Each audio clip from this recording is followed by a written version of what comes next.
It is now 6:18 p.m. and we are out of closed executive session, and we will reconvene the regular meeting of the Board of Education with the pledge to the American flag. Pledge allegiance to the flag of the United States of America and to the republic for which it stands, one nation, under God, indivisible, with liberty and justice for all. Roll call, please. Mr. Dieselmeyer. Here. Mr. Herrera. Here. Mrs. Haupt. Here. Mr. Hemke. Here. Mr. Mueller. Here. Mr. Piggy. Here. Mrs. Young. Here.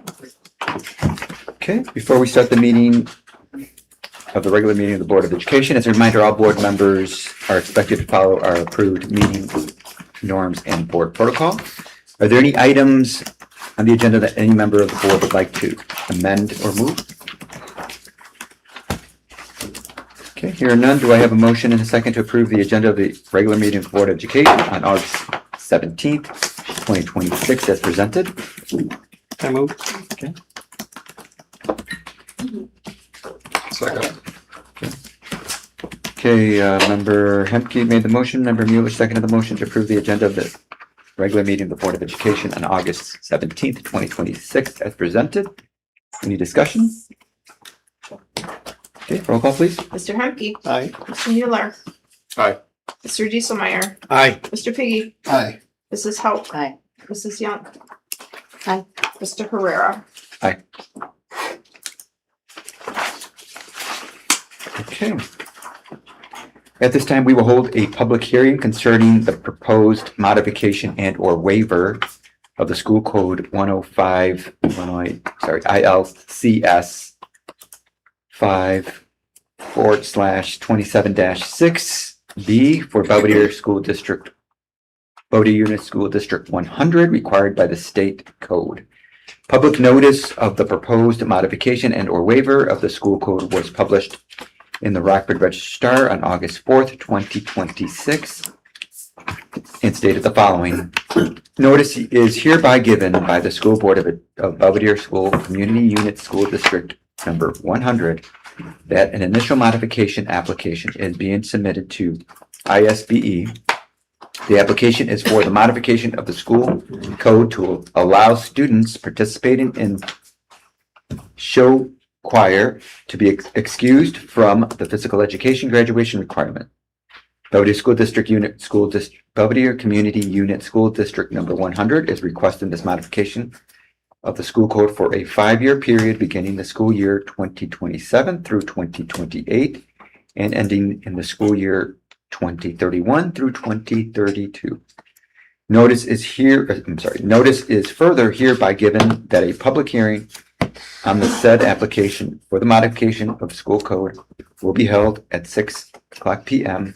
on the 17th day of August 2026 at 1201 Fifth Avenue, Belvedere, Illinois, in the school district number 100. The public hearing concerning the proposed modification and or waiver of the school code 105 ILCS 5/24-2 and 105 ILCS 5/3-11 for Belvedere Community Unit School District 100 is required by the state code.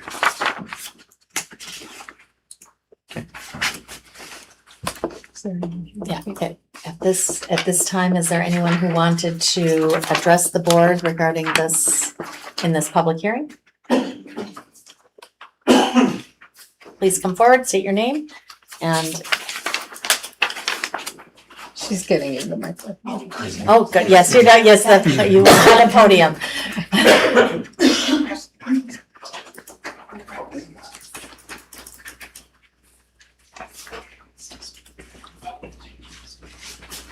Okay, go Rachel, ahead. did you fill out a form to speak? Which is okay if you did not, because it's just the hearing. I think they're just looking to see if there's a Oh, I did turn in a form. perfect.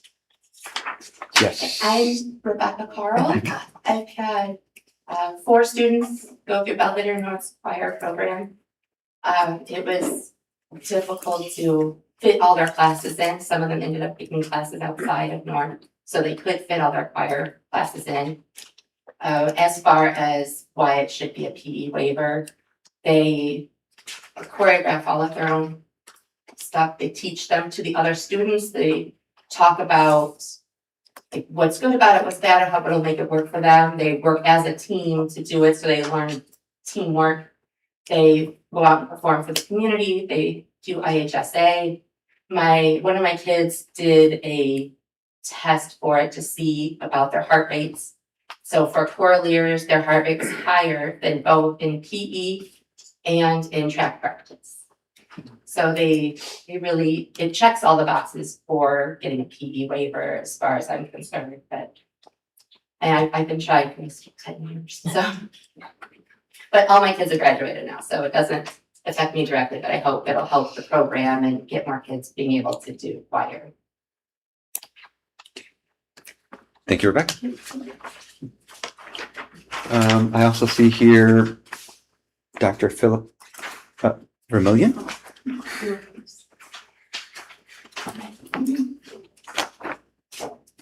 As you might assume, yes, I'm here to speak in favor of this waiver. It's taken quite a bit of time and effort to get to this place. I'm delighted for our students that we are here, that we're discussing this amazing opportunity for them. And I want to take a couple moments just to acknowledge several who've been a part of this process, because it's a lot of people behind the scenes. So thank you to our central office personnel agreeing to allow us to pursue this endeavor, specifically Dr. Fry, Dr. Gallant. They're encouraging conversations over the past year or so.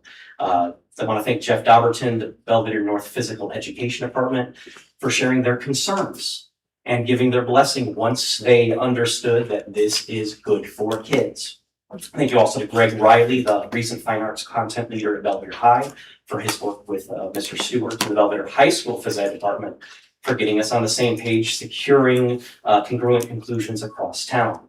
Thank you to Mr. Miller Cornejo, the Belvedere High School vocal music teacher, for his support and assistance as we explored the standards and analyzed how they appear, the PE standards appear in District 100 show choirs. Belvedere High School has not had show choir over the past several years, and he's noted that this could be the piece to help get it back up and running. Thank you to our colleagues at Oswego, Buffalo Grove, Freeport, and the entire state of Ohio for their encouragement in showing that PE waivers for show choir are a very real thing. They exist. And a super big thank you to our Freeport High School friends for providing us with copies of their approved applications from the state so that we could use those as a springboard for our discourse. Thank you to Dr. Carson for reviewing several policies and even more drafts of paperwork to make sure we're dotting our I's, crossing our T's. Huge thank you to last year's show choir and choraleers, some of them tonight, for providing that real information concerning the physiological components and the impact of rehearsals and performances as we recorded heart rates, as we counted steps, as we tracked other physiological data. And once they had the real numbers, they affectionately changed the term choreography to cardiography. I thought that was witty on their part. Thank you to our community for showing their support for our students to this endeavor. And finally, thank you to you for listening to reason and for supporting creative solutions to ongoing problems, solutions that are in the best interest of our students and our stakeholders. Thank you. Thank you, Dr. Vermillion. Miss Christine Mott.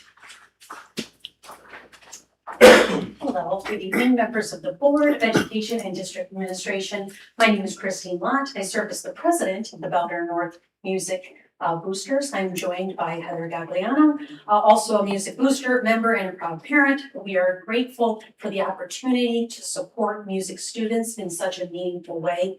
As a Belvedere High School graduate who participated in music, I respectfully ask that the district to consider a physical education waiver for students enrolled in show choir or choraleers, similar to the waiver available to marching band students during the fall. Even 30 plus years ago, fitting every desired class into a high school schedule is difficult. As a marching band member, I benefited from the PE waiver that provided valuable flexibility. Today's students face even a greater scheduling demand as they balance advanced classes like dual language, AP, Running Start, athletics, music, and academic electives. Recently, Mr. Young presented a link between the athletes and the musicians, as well as Mr. Priesma recognized those same students in the 2026 graduation. The number of students who were recognized as both musicians and athletes was impressive and demonstrated that this concern affects many young people who proudly represent our school in multiple ways. A PE waiver for show choir or choral leaders could remove a significant scheduling barrier, increase participation in the fine arts, and allow more students to experience everything that high school has to offer without being forced to choose. Thank you. Thank you, Mrs. Lott. Is there anyone else that would like to speak in this public hearing? Okay. Thank you. Moving on. We will now close the hearing.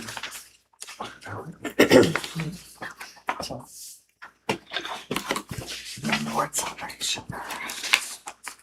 Celebrations. Okay. All right. At this time, Just like you don't have a picture of tonight.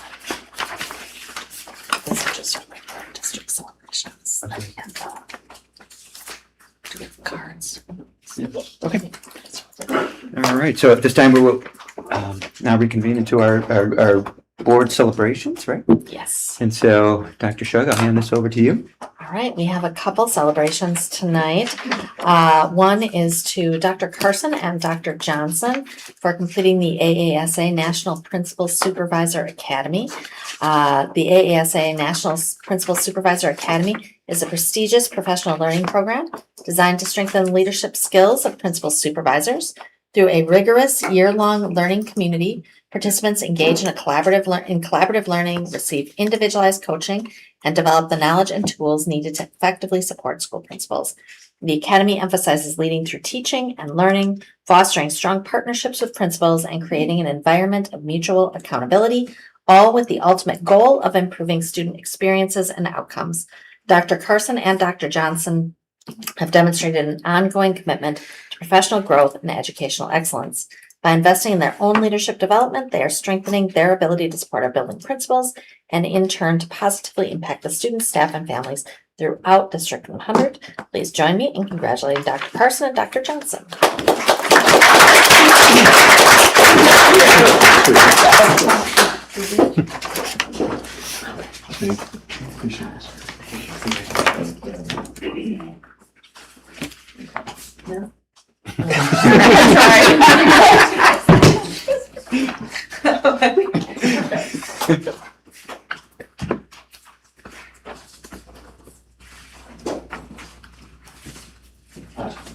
And we're going to recognize Dr. Carson again. Dr. Carson, or the district is proud to recognize Dr. Carson for his article published in the PD 365 Quarterly Journal, Summer 2026, Student Leaders Edition. Dr. Carson's article, Cultivating the Portrait of a Graduate Through Student-Led Design, appears on pages 52 through 58 and highlights D100's innovative approach to empowering students as leaders in shaping meaningful learning experiences. The article explores how engaging students in the design process to help bring the district's portrait of a graduate to life while fostering collaboration, ownership, and authentic student voice. Having this work featured in a nationally recognized publication is a testament to the forward-thinking leadership and innovative practices taking place throughout D100. Dr. Carson's publication not only celebrates the exceptional work occurring within our schools, but also positions D100 as a leader in advancing student-centered learning on a national stage. Congratulations, Dr. Carson, on this outstanding professional accomplishment.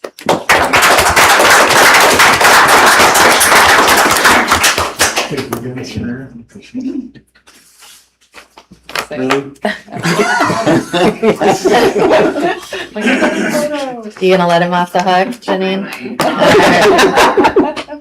All right. Well, we have some other shout outs. Do I see? I do not see, I don't think, any of these people out there. But I'm still gonna recognize them. We have Ron Anderson, who got a board shout out. He's at Lincoln Elementary, and the shout out is submitted by Stephanie Hand. I would like to recognize Mr. Anderson for the incredible impact he has had on both my children and our family. As a mother, I was truly honored that both of my children had the opportunity to have Mr. Anderson as their 5th grade teacher.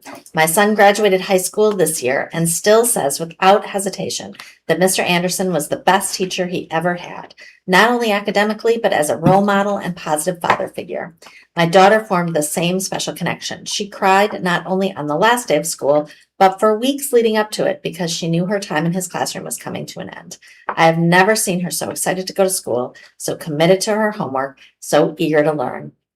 She looked up to Mr. Anderson tremendously and always wanted to make him proud. What makes Mr. Anderson exceptional is that he teaches far beyond academics. He makes learning fun, creates an environment where students feel safe, valued and supported, and builds relationships that leave a lasting impact. His students know they have someone they can trust, and that is a gift that cannot be measured. The number of parents who speak so highly of Mr. Anderson is a testament to the difference he makes every day. He has helped shape my children into better students and better human beings, and for that I will be forever grateful. Mr. Anderson will always be one of my children's favorite teachers, and our family cannot thank him enough for the care, guidance, and encouragement he has given them throughout the years.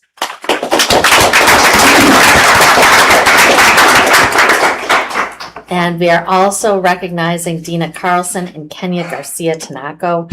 We are proud to recognize Dina and Kenya for their monumental work leading our district's transition from eSchool to Synergy.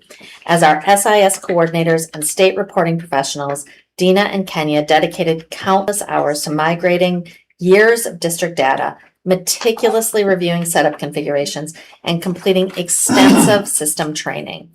Beyond managing this massive technical lift, they are now tirelessly training and supporting our entire staff as we learn the new system.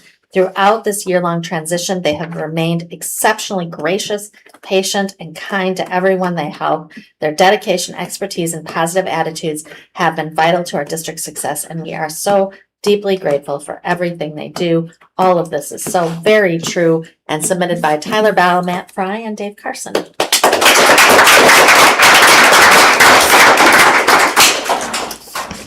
And that concludes our shout outs. All right, thank you, Dr. Shog. At this time, I would like to invite any board members who have anything or anyone they would like to give a shout out to.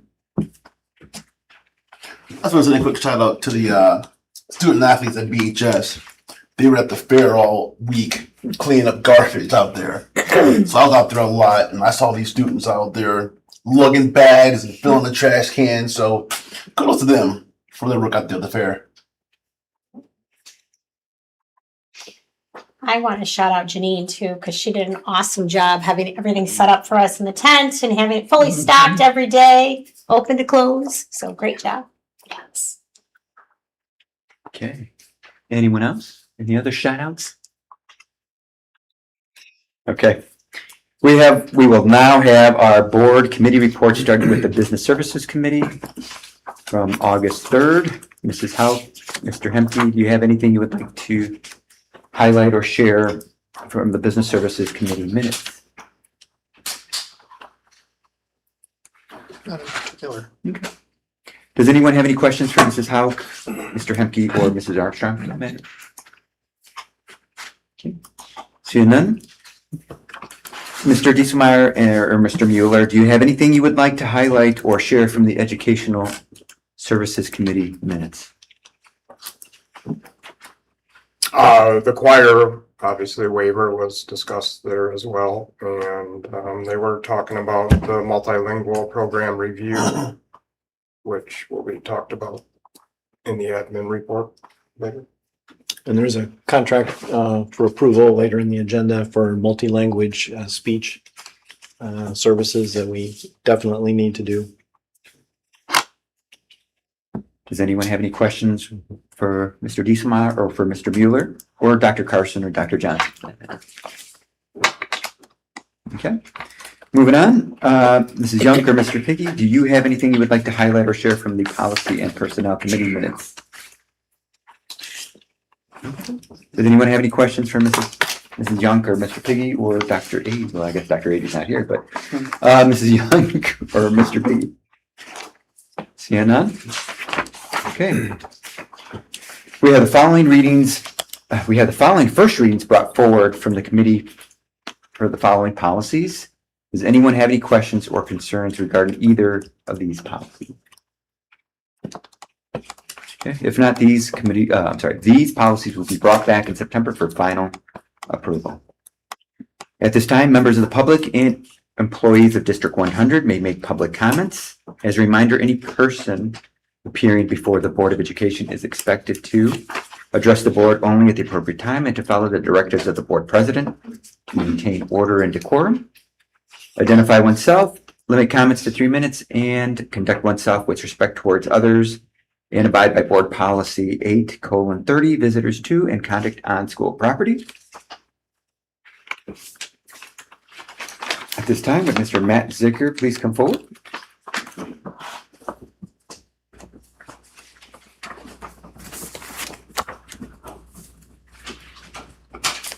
I've been around for a while, that's my rare for me, but quickly I wanted to say Bel Air lost a great person the other day, and been a coach and teacher here a long time, Jack McCarthy, been here many years, some of you here, up here, at least two of you probably had him back in the days when we were at BHS, so I think that's a loss for the community, and he was a one of a kind, 44 years of education, for me, he was one of a kind.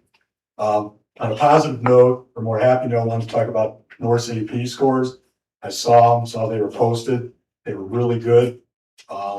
Great progress from where we were before. So I think it's a big deal. I wish we'd make a bigger deal out of it because academics is, I think, should be our focus, but we talk a lot about building, we talk a lot about other stuff, building this and building that, doing other stuff. We should be highlighting this too, big time. Part of it is, I don't think the kids at North are any smarter than they were before. I'm glad they really did well. I really am.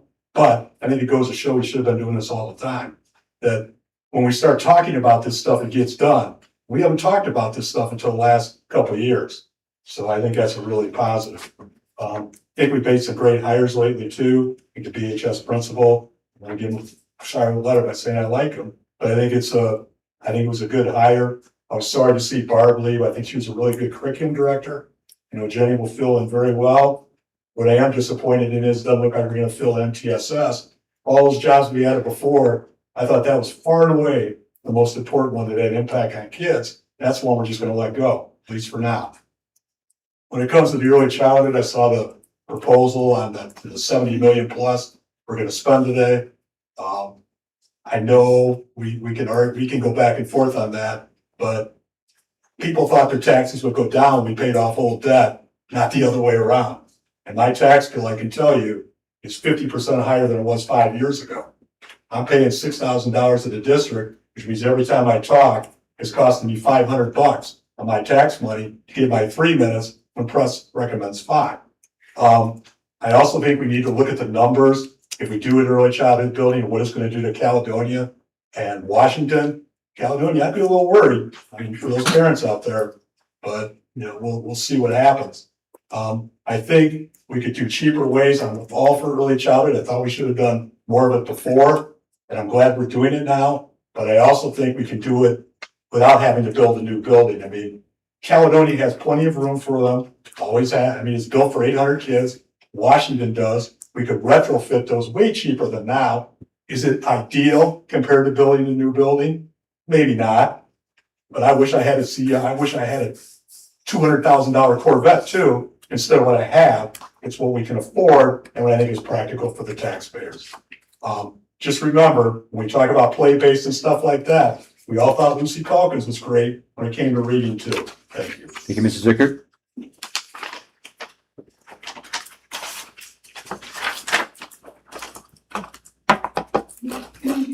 Okay, would Lila and Thomas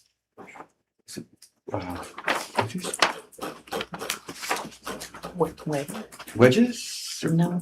Where? Wait, okay, Yes. thank you, sorry. I can- Thomas, My my apologies. daughter, is advocating for her.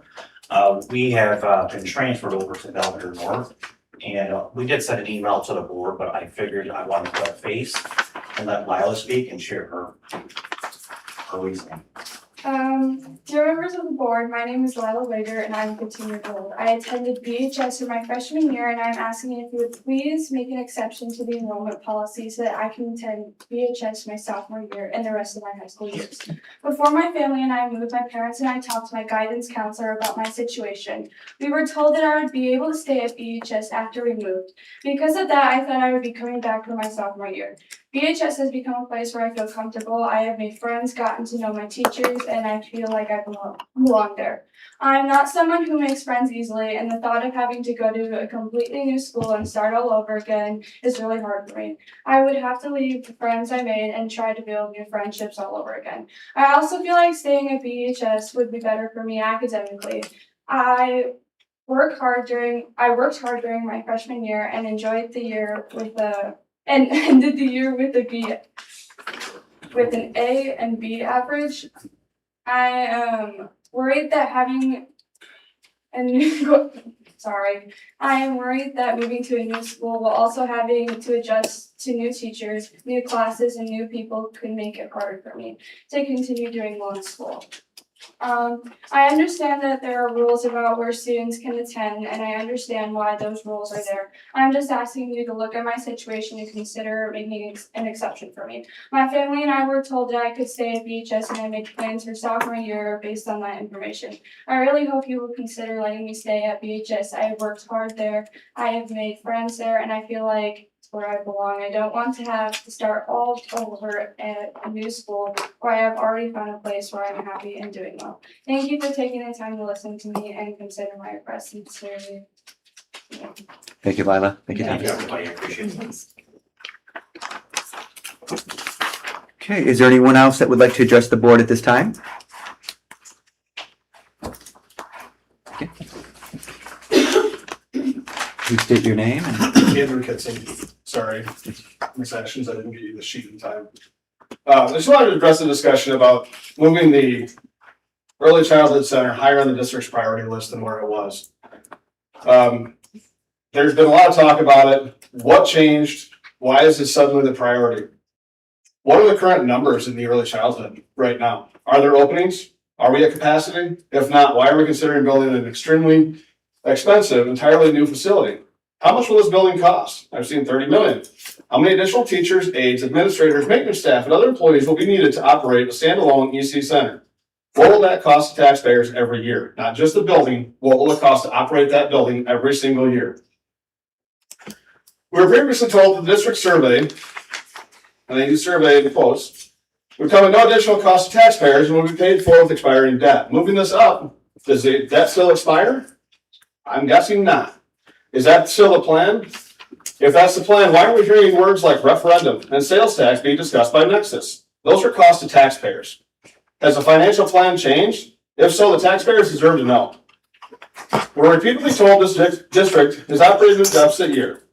Yet it seems every meeting, and it was brought up at the last meeting, that it seems like we keep adding positions that cost money, but we're in a deficit. As I look through some of the proposed projects, I see things like $8 million to Everest High School over the next several years. What is the cost per student? That was discussed with Perry. The cost per student, $8 million for Everest. What is that cost per student? That doesn't even include the $1.5 million to relocate the clinic so they can do that. Then we have simple projects like a break room project that was approximately $35,000 budgeted 3 years ago that is approaching $500,000 now with improvements such as a dishwasher, a tray conveyor, and cart. How does that make sense when we're being told there's a deficit? While we're talking about priorities, I challenge you to go down to Allen Street, take a walk down the sidewalk right in front of Washington School. Look at the condition of that sidewalk that those students and parents have to navigate every day. Are we going to just push that off? Because that is listed as a future project. Do we wait until someone gets hurt and have a lawsuit? Board members, your responsibility is to be fiscally responsible with taxpayer money, not to build the newest or the most glamorous facility. When you receive so many emails supporting the EC Center, please look beyond the number. How many are actually taxpayers and how many are district employees who could benefit from a new building or additional positions? You work for the taxpayers. The administration works for you. You do not work for the administration. So before you approve the project, I'd love to have some answers. How will you pay for it? How will you staff it? What happens when the grant money runs out? We know what happened last time the grant money ran out. What will it ultimately cost the taxpayers? Please look at the priorities, make the decision based on what is needed, not what looks good. If you want your name on a building, I have buildings, we can put your name on it. Don't put your name on a building by putting the burden on us taxpayers. Thank you, Mr. Kitson. Is there anyone else that would like to address the board at this time?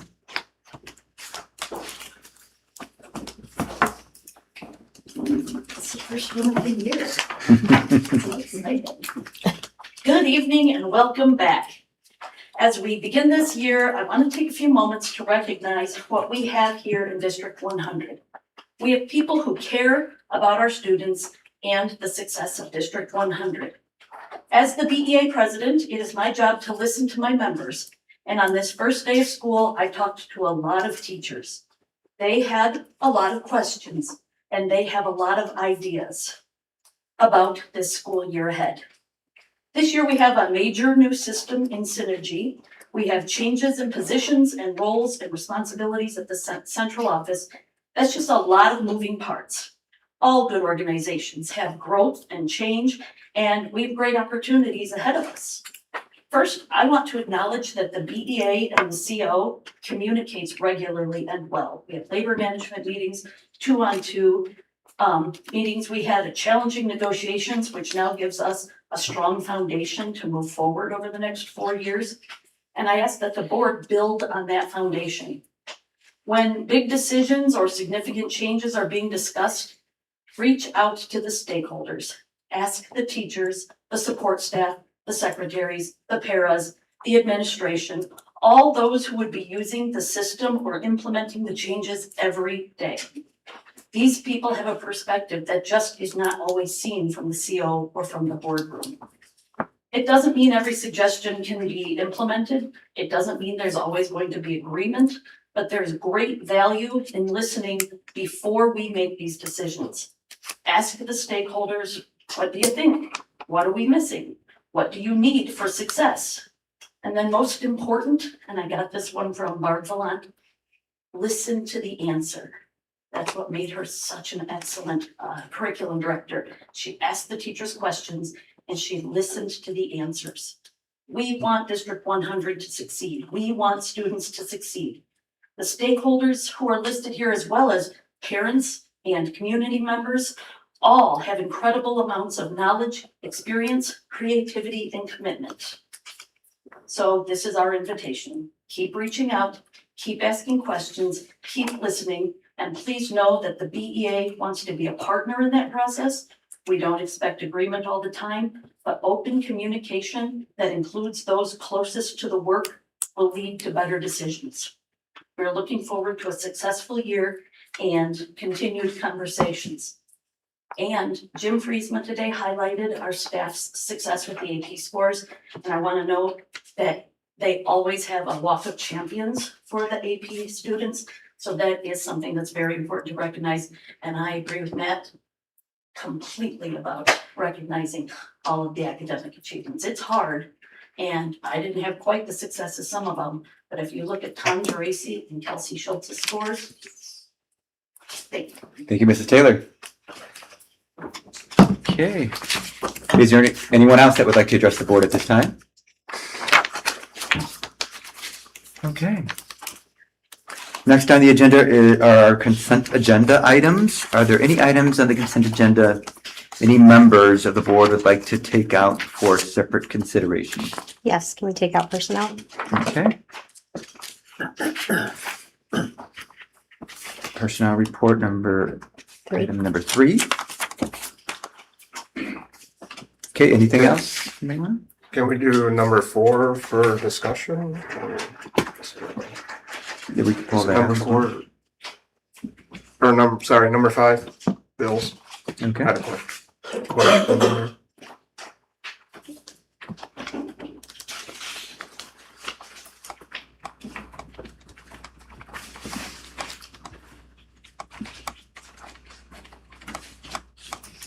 Anything else? Okay, member Young requested to have item number 3 removed. And member for separate consideration, and member Mueller requested to have item number 5, bills, for separate consideration. Okay. Do I have a motion and a second to approve all consent agenda items not requested to be pulled as presented? I move. Okay. I'll second. Member Mueller made a motion. Member Young seconded the motion to approve all consent agenda items not requested to be pulled as presented. Discussion? Okay, roll call please. Mr. Mueller. Aye. Mrs. Young. Aye. Mr. Dieselmeyer. Aye. Mr. Piggy. Aye. Mr. Hemke. Aye. Mrs. Hauk. Aye. Mr. Herrera. Aye. Okay. Do I have a motion and a second to approve consent agenda item number 3, personnel report as presented? So moved. Second. Okay. Member Hauk made the motion. Member, is it Hemke? Hemke seconded the motion to approve the consent agenda item number 3, personnel report as presented. Discussion?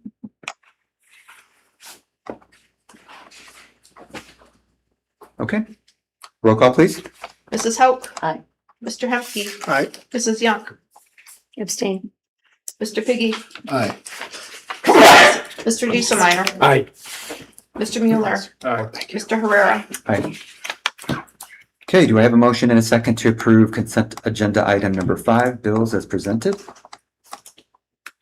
Move. A second.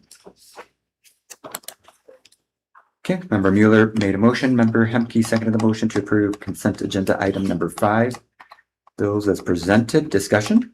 I just had a quick question. What are we spending $40-some thousand, $50,000 a month on Amazon? Amazon is traditionally what they've been buying their supplies from as we get, so school buildings are buying pens, they're buying anything they need for their classrooms. It's an e-commerce site. It creates PO from us. So mostly it's school supplies. It is anything and everything that they can use in their classrooms or in their building. It's traditionally cheaper than school specialty and other vendors that we were ordering, and they get them faster. I just had a question because it seemed like it was an awful lot for the last year or so. It seems like it runs between $50 and $40 and $60,000. It has become our building's primary first choice of ordering because it gets here quick, just like we all do at home. We do have the business account, so it takes our tax exempt, and they have a curated catalog that is only available for schools, so that you can't get into those types of purchases. We have rules on it for technology, so if somebody tries to buy a laptop or something, it has to have approval from Tyler. We've got some of those controls in place, but primarily it's just the ease of ordering from there that they've taken advantage of. Out of curiosity, do you have a list of stuff that does get ordered? I mean, is there a... Yeah, I mean, we can run an analytic report at any point and break it into categories. I mean, I will tell you, it's a lot of stickers. It's a lot of just traditional school supplies as far as glues, pens, pen, paper, all of the construction paper, things of that nature. But there are, unique things that they're buying. Special ed will order some assistive technology pieces of programs from this. I don't know if that's coming from your Amazon, but it's coming through Velcro and things of those natures. Summer school. Yeah. Sorry, I can't pull Yeah. everything out of my Just throwing mind some that things they're out doing. that I know I use. Like I said, I just been noticing it seemed like Amazon must love you guys. Well, the delivery driver, especially at this time of year when we're gearing back up, it usually comes with their own truck to deliver here. But we can definitely. Yep, I'll get the Get an analytics itemized together list. and kind of share that with the board update. Appreciate it. Okay, any other questions or discussion? Okay, roll call please. Mr. Mueller. Aye. Mr. Hemke. Aye. Mrs. Young. Aye. Mr. Piggy. Aye. Mrs. Hauk. Aye. Mr. Dieselmeyer. Aye. Mr. Herrera. Aye. Mr. Herrera, I wanted to just pause with the approval of the personnel report. We have approved Jenny Sikora, who is here with us this evening. As Mr. Zickert actually noted, we are sad to see the departure of Dr. Vallant from the Director of Curriculum position. She did an excellent job for us and was really well respected by staff for the work that she did and some of the really heavy lifts in math and in ELA. So we are definitely sad to see her go, and another district is definitely going to see that gain. But we have a longtime administrator and teacher with the district in Jenny Sikora, who has filled the MTSS role over the past year. As we know, we are in a budget deficit, so we are reducing positions. In fact, 30 positions this school year were reduced. And one of the positions that she fills she's filling right now, we will not be looking at continuing with, so that position will be reduced. But we are so confident in Jenny Sikora in taking over the Director of Curriculum role. Again, she's got a really strong reputation in our district as being many of the things Dr. Vallant was as well, a good listener, really well informed, very professional, and I'm very excited to work with her in this new capacity. So if you could join me in welcoming Jenny. I just want to say thank you. I want to note that Dr. Vallant did really pivotal work over the 3 years she was here. But I'm confident in this journey too in Belvedere, and I'm excited to be the next Director of Curriculum and sustain and build on her work. Thank you. Thank you. Thank you. And I mean, truly, we turned this around with Ms. Sikora like very, very, very quickly, and she was just absolutely willing to step into this new role and fill it. And I really think that she's going to do an exceptional job, and the staff really love and respect her now, and I think they will love and respect her in this new role. So thank you, Jenny.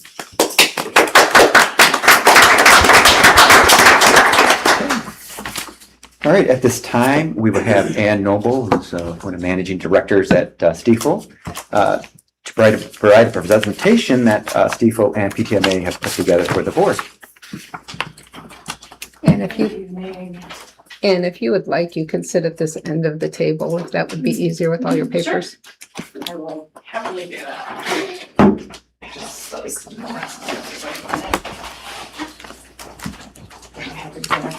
for everybody.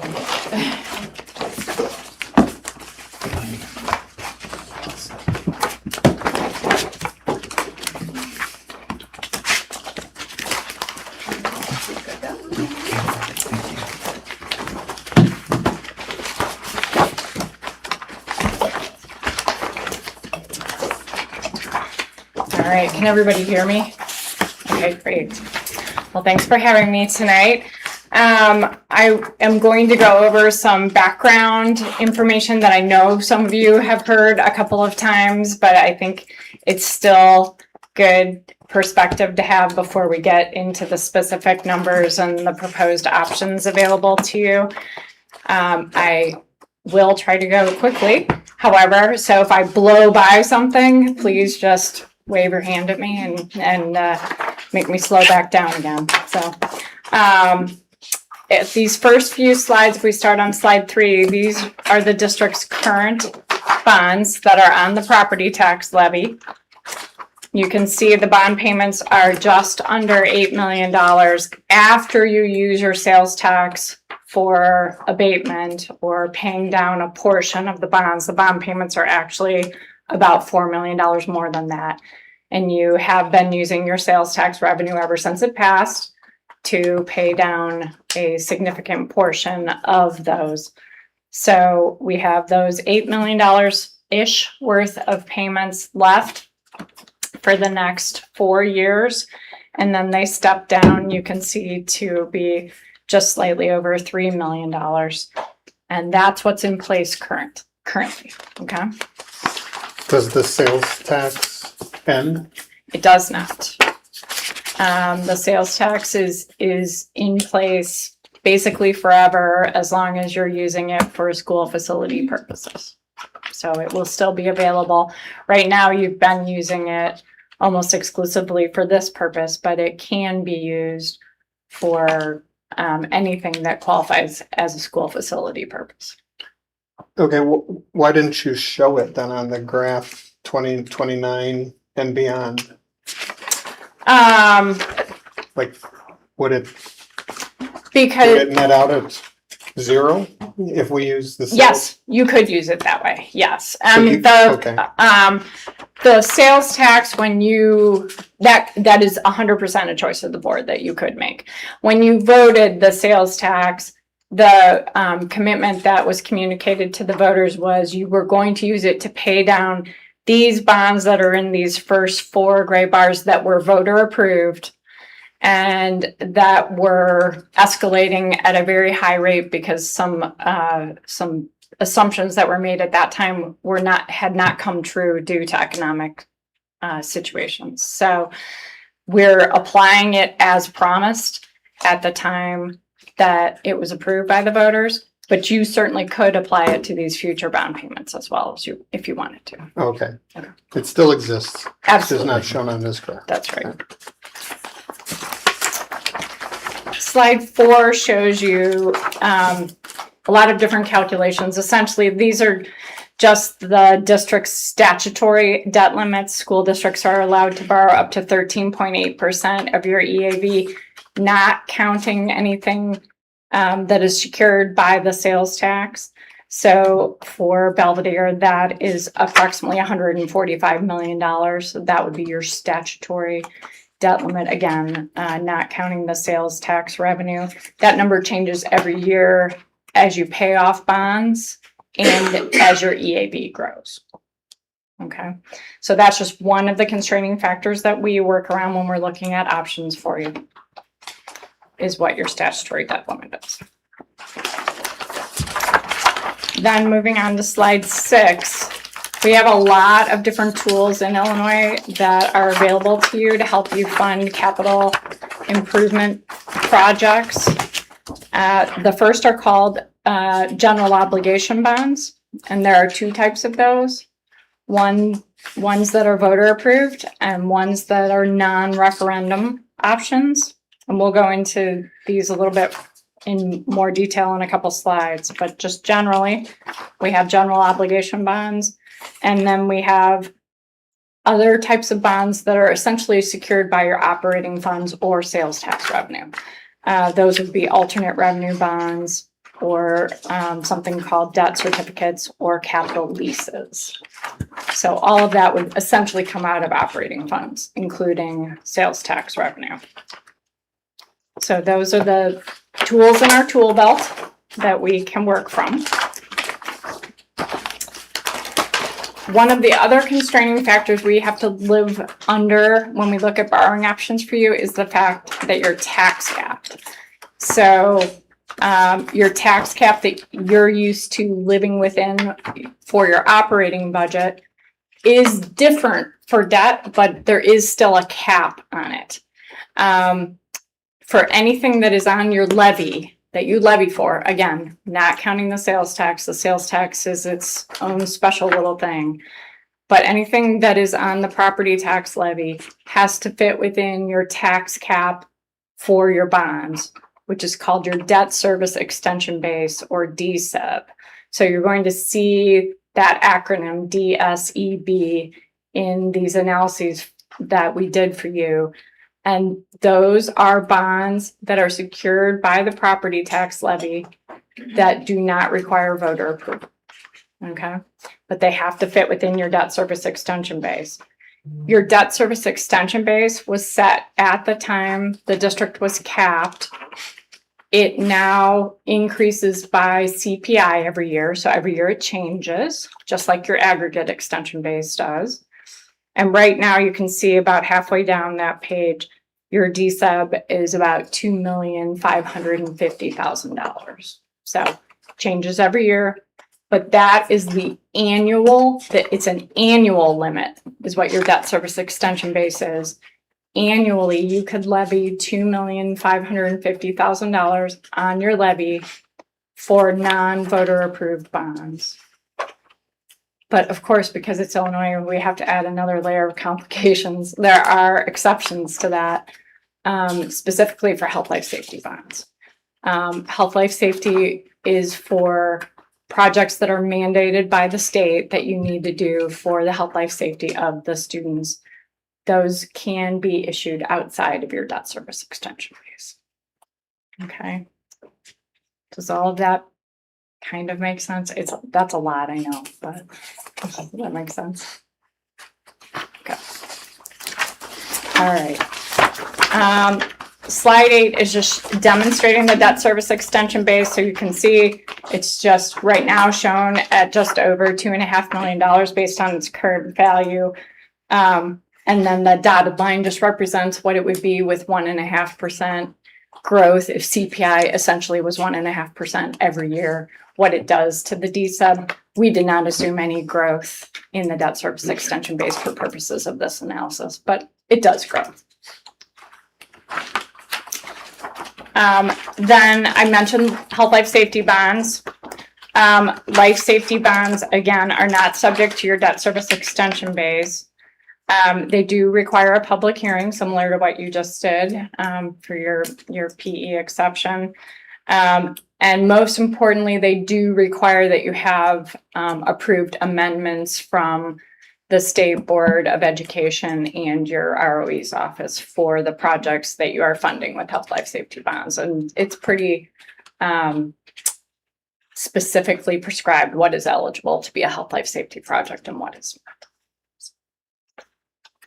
not. And we went through that with the bonds that we sold last year because those were health, life, safety. Health, life, safety projects, typical health, life, safety projects highlighted on slide 10. It's exactly what you would think. Secure entrances, roofs, doors, windows, unsafe paving, parking, things that truly jeopardize the health, life, safety of students and staff. All right. Any questions on kind of that's the broad-based overview for Illinois for borrowing options? All right. If we move on to slide 12, these are your general options for paying for capital projects. You can pay as you go every year. Essentially, every summer you have a certain amount of dollars set aside in your O&M budget or your capital projects budget that you use to take care of things over the summer. That's one way to take care of facility needs. Accumulated fund balances can be used to take care of capital project needs. You have done that and contributed approximately $12 million. I think I have that number right, for the projects that are currently being undertaken. So that is certainly an option. The sales tax can be used that way. You can save it up and over time and then use it to apply toward a project, just like you could any other fund balances. Grants can be used for capital projects. Were they available in Illinois? We used to have a wonderful thing called the Capital Development Board that made grants to districts that I think District 100 was able to take advantage of one so long ago, but the state has not funded it for almost 20 years. So it is not available to us anymore, but there are other small grants every now and then that districts are able to take advantage of from different institutions. Sometimes there are developer impact fees and other funds that can come in and be used toward buildings, and then the different financing options that we just talked about. So specifically the types of financing options that we will be putting on the table for you, there are 3 types of them. Working cash fund bonds. These are subject to your debt service extension base. They can be used for any purpose.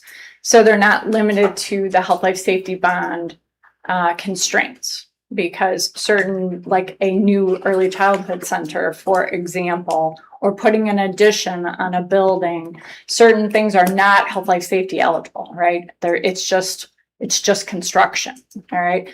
So anything that you want to do that isn't health, life, safety eligible, we can fund with working cash, or we can fund with the sales tax, which is down at the bottom of the page. Working cash fund bonds require a 30-day public petition period where we put a notice in the paper and tell the community that you intend to sell X dollar amount of working cash fund bonds for Y projects. And the community has 30 days. If they don't want you to sell those bonds, they can pick up a petition. And if 10% of your registered voters sign a petition during that 30-day period and file it back with the district, then we cannot sell those bonds unless you move forward with putting them on the ballot. You can put them on the ballot and then you can always sell them, okay? But if we get a petition filed on the working cash fund bonds, we can abandon them. You don't have to put it on the ballot, but we can't issue them as is. If we put 20 million on the ballot or on the petition and we get petitioned, you could peel the project back and we could try again with 12 million, for example. Okay, but the 20 million that we put forward, we wouldn't be able to issue unless we just move forward with voter approval. Okay. So we have that petition period on working cash fund bonds, and we have a public hearing. And those have to fit within your debt service extension base, that $2.5 million annual limitation that I talked about. Then we have life safety bonds. Because life safety bonds are mandated by the state, or life safety projects are mandated by the state, the funding of these are not subject to that 30-day petition period. They simply require a public hearing. Okay. And they are outside of the debt service extension base. But again, they do have to have those approvals from ISB and the ROE's office before they can be issued. And then the last borrowing tool we will be talking about are alternate revenue bonds. These are basically sales tax bonds. These are bonds secured by the sales tax. They also go through that petition period where you would say to the community, we intend to use our sales tax to support blank dollar amount of bonds for blank projects. And if they don't want you to do that, they have 30 days to sign a petition to that effect. And the threshold on that one is lower, interestingly, at 7.5% of your registered voters, whereas the working cash bond petition is 10%. Any questions on those tools in general? Quick question was, isn't the sales tax currently only allowed for health, life, and safety? No, the sales tax can only be used on facilities or to abate debt specifically. So you couldn't use that to solve our Right. our ongoing deficit. Yeah. But that's where those working cash bonds, we wanted to clarify from the business services meeting, there was a question on what could be used for our deficit. Those working cash bonds are the only things that in these scenarios that could be used for something other than facility projects. That was 100% correct. Does that make sense? Yeah. Okay. All right, so the revenue assumptions that we used are highlighted on page 14. Essentially, everything is modeled based on no tax rate increase for the bonds that are on your property tax levy. The tax rate is assumed to be held constant with just 1% EAV growth for 5 years and then no growth thereafter. So 1% growth per year for 5 years and then 0. And the tax rate is assumed to be held where it is currently based on those assumptions. So to the extent your EAV grows 3% or 4%, the tax rate will actually fall. But it's modeled based on 1% for 5 years, flat thereafter, and a flat tax rate. We also assumed your current sales tax revenue with no further increases to that. So you're currently at approximately $4.6 million. We assumed it would just stay there, no growth.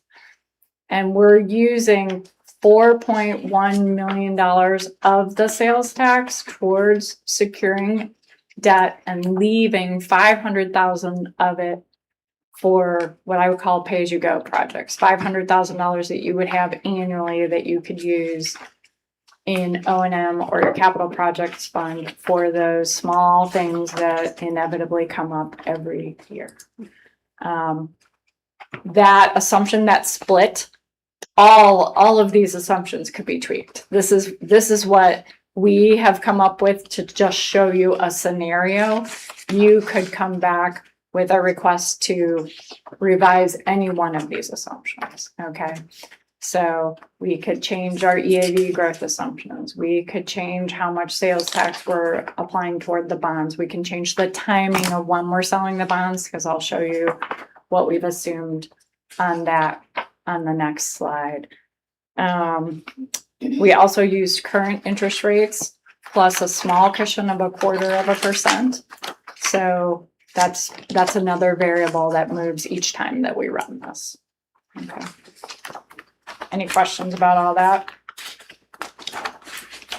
All right, so this is what it produces. If we make those assumptions, we start at the top of the page. The district contributed $12 million toward these projects. We sold just under $21 million of health life safety bonds last year. We're queuing up to sell approximately 18 more of health life safety bonds this year, and I'll show you the timeline for that, but that's coming, that'll be right here, taking us to just over $50 million of funding for phase 1 projects. Then the following proposed timeline would fund phase 2. So approximately 28 million of either working cash fund bonds or life safety bonds in 2027. So you'll see more or less we're doing a bond transaction a year to make this flow. We can't fund it all up front. The model won't support it. The revenue won't support it without blowing our assumptions. It would impact the tax rate, or we would have insufficient sales tax revenue. So we're staggering it out this way to make it cash flow. And it's hard to spend all the money and do all the projects all at once, besides, typically. So we fund about 28 million in 2027, another 17 million of health life safety in 2028. And then we do the first transaction with sales tax bonds in 2028, which is the final year of that abatement on your current bonds. Okay, so that's when, so where that graph is stepping off, those yellow bars are stepping off, these bonds would come in and the sales tax would get dedicated to that. Okay, and I'll show that to you graphically on the next slide. And then an additional 30 million can be secured by the sales tax in 2030, getting us to a total of 100 million in phase 2 projects and a total of 150,700,000 for both phases under this proposed plan. Does all of that make sense? Any questions? We just so clear that 500,000 that we were holding aside to put into facilities, as Anne was kind of talking through, that's hopefully to keep us out of the situation where we are so behind on deferred maintenance. It's allowing us to keep investing in the buildings as we go without having to issue more bonds, without having to do big requests for that money coming in. So that was one of those assumptions that we, as the administration had kind of given a hand, that we need to have some left on hand. So we're not maxing out credit cards and don't have any way to pay those, so that we're 2, 10, 5, 15 years away going, the needs assessment just came back with another, $200 million worth of projects. This is a plan to try to keep us from those kinds of occurrences. Once we get caught up, so to speak, with the big stuff, the stuff that's been delayed for so long, then we should be more in a sustaining mode, is what you're saying. Yeah. And we can tackle some of those future needed projects as, everything's going to change as things go. And it's a very fluid priority list of what, everything can be perfect in a building and you can have the tornado hit it or something happen, and that automatically becomes that priority. So we're trying to make sure that that document is continuing as a living document as we can, and why all projects come to the board to get approved as we identify them.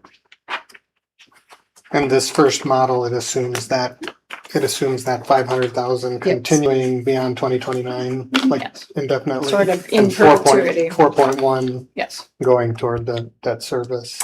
or Yeah, bond service. really, the important number is it assumes 4.1 toward debt service, and then any excess sales tax above that, because hopefully sales tax over time continues to increase. And so the 4.1 would be a flat Continue fixed to- payment. Yeah, Everything else would go to your pay-as-you-go needs. yeah, and the sales tax has not been a guaranteed No, it's amount not. each year. It's No. been Yeah, it somewhat fluctuates. variable. Okay, And again, just for clarification, this is to say tax neutral. We would have The no- tax rate, and that's what we're trying to be very specific, tax rate. Yeah. The district's tax rate has been going down every year. Nobody recognizes that on their tax bill because the assessor is assessing your properties much higher. So we've seen I think one year we had 12% EAV growth. We had 8 last year. I mean, we've continued to have EAV growth. So as the district's tax rate goes down, we're asking for less, but your house is valued more, which results in we're getting more money. Mhm. And so as we continue to drop that tax rate down, the district is taking into account your assessed values are unknown to us. We have no control over that until they finalize the rate setting EAV, which is done in April. Yeah. And that we have made all our projections in our levy based in December. So once that comes in, if you haven't accounted for what you reasonably predict is going to come in, Yeah. that's where our rate continues to go down. And that's, I think, important to note that we're saying we're keeping the rate where it is. We have no control over what's happening with the assessor's office on what they're doing to properties. We go into 2008 again, where property values went through as the housing market fell apart. Yeah. We still have a reduced tax rate. So that, it can play both sides of us in any situation. Mhm.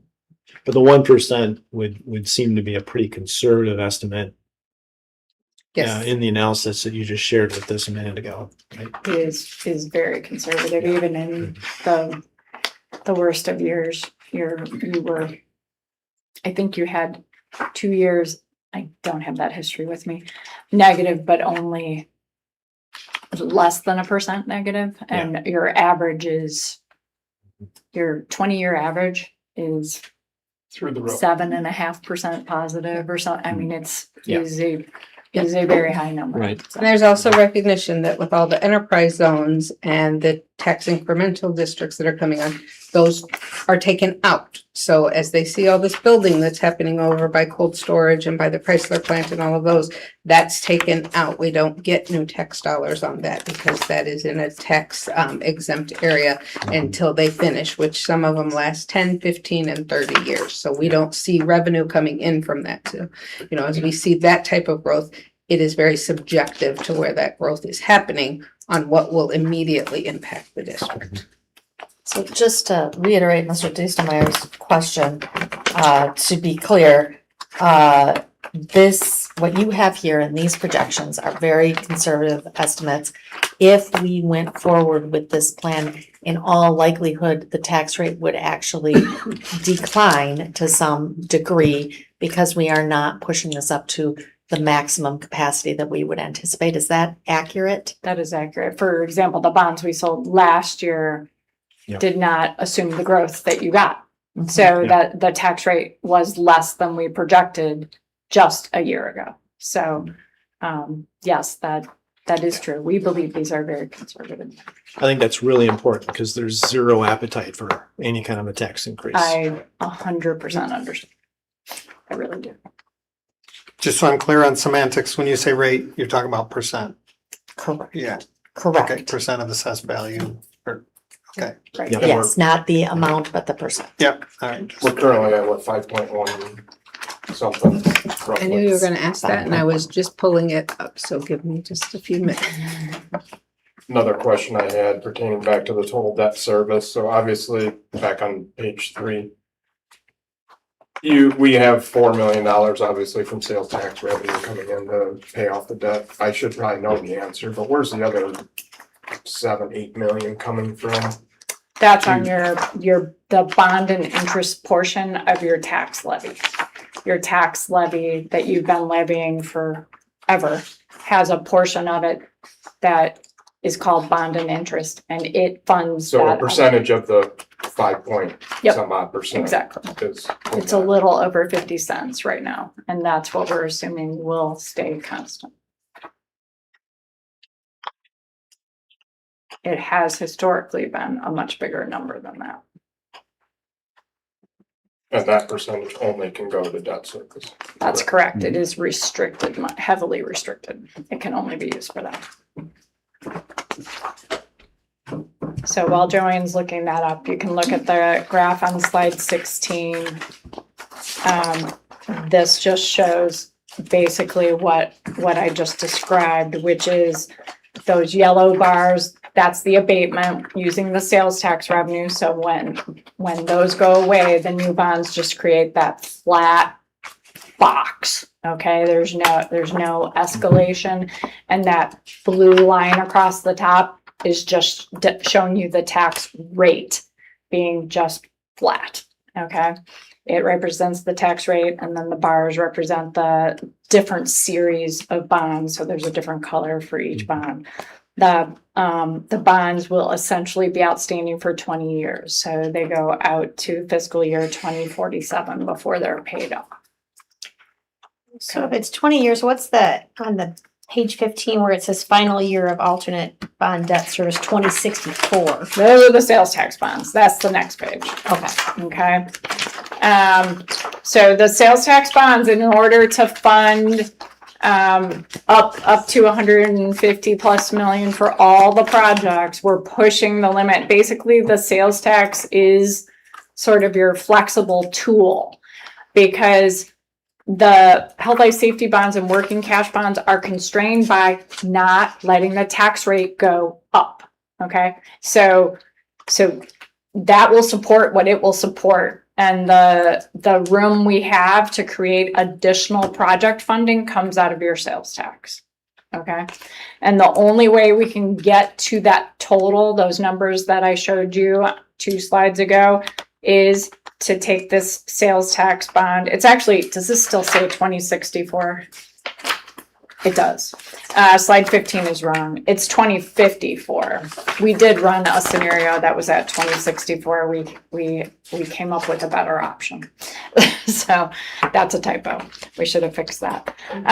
So the graph on slide 17 is the current model. Again, you can see it's just a square box because we're not assuming any growth. The line across the top is the sales tax revenue. So the difference between the bars and the line, that's the excess 500,000 that's available to you each year for pay-as-you-go projects. And we've assumed no growth in the sales tax revenue, but it does take us until 2054 to pay off. We've got $55 million of sales tax bonds. That's how long that takes us to pay that off. Based on current interest rates and your current sales tax revenue, I mean, we're not going to sell any of these bonds until 2028, one series in 28 and one series in 2030. Things will change between now and then. But based on current facts and assumptions, this is what we would project that these bonds would look like. So they will go out to 2054, keeping in mind that we're not selling them until 2028 for the first series. But they are longer term issued bonds than the prior slide that only went out to 2047. So it takes us 7 years longer to pay these back. The tax rate's currently at 4.7%. Used to be 5.1, it's 5.5 before that. 4.7, it lowered obviously due to 3 or 4% increase in assessed values, Yeah. correct? Yep, and the abatement of the taxes that we've been doing.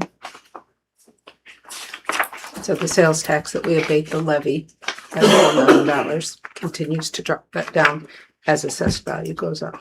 What is our cap on percentage wise?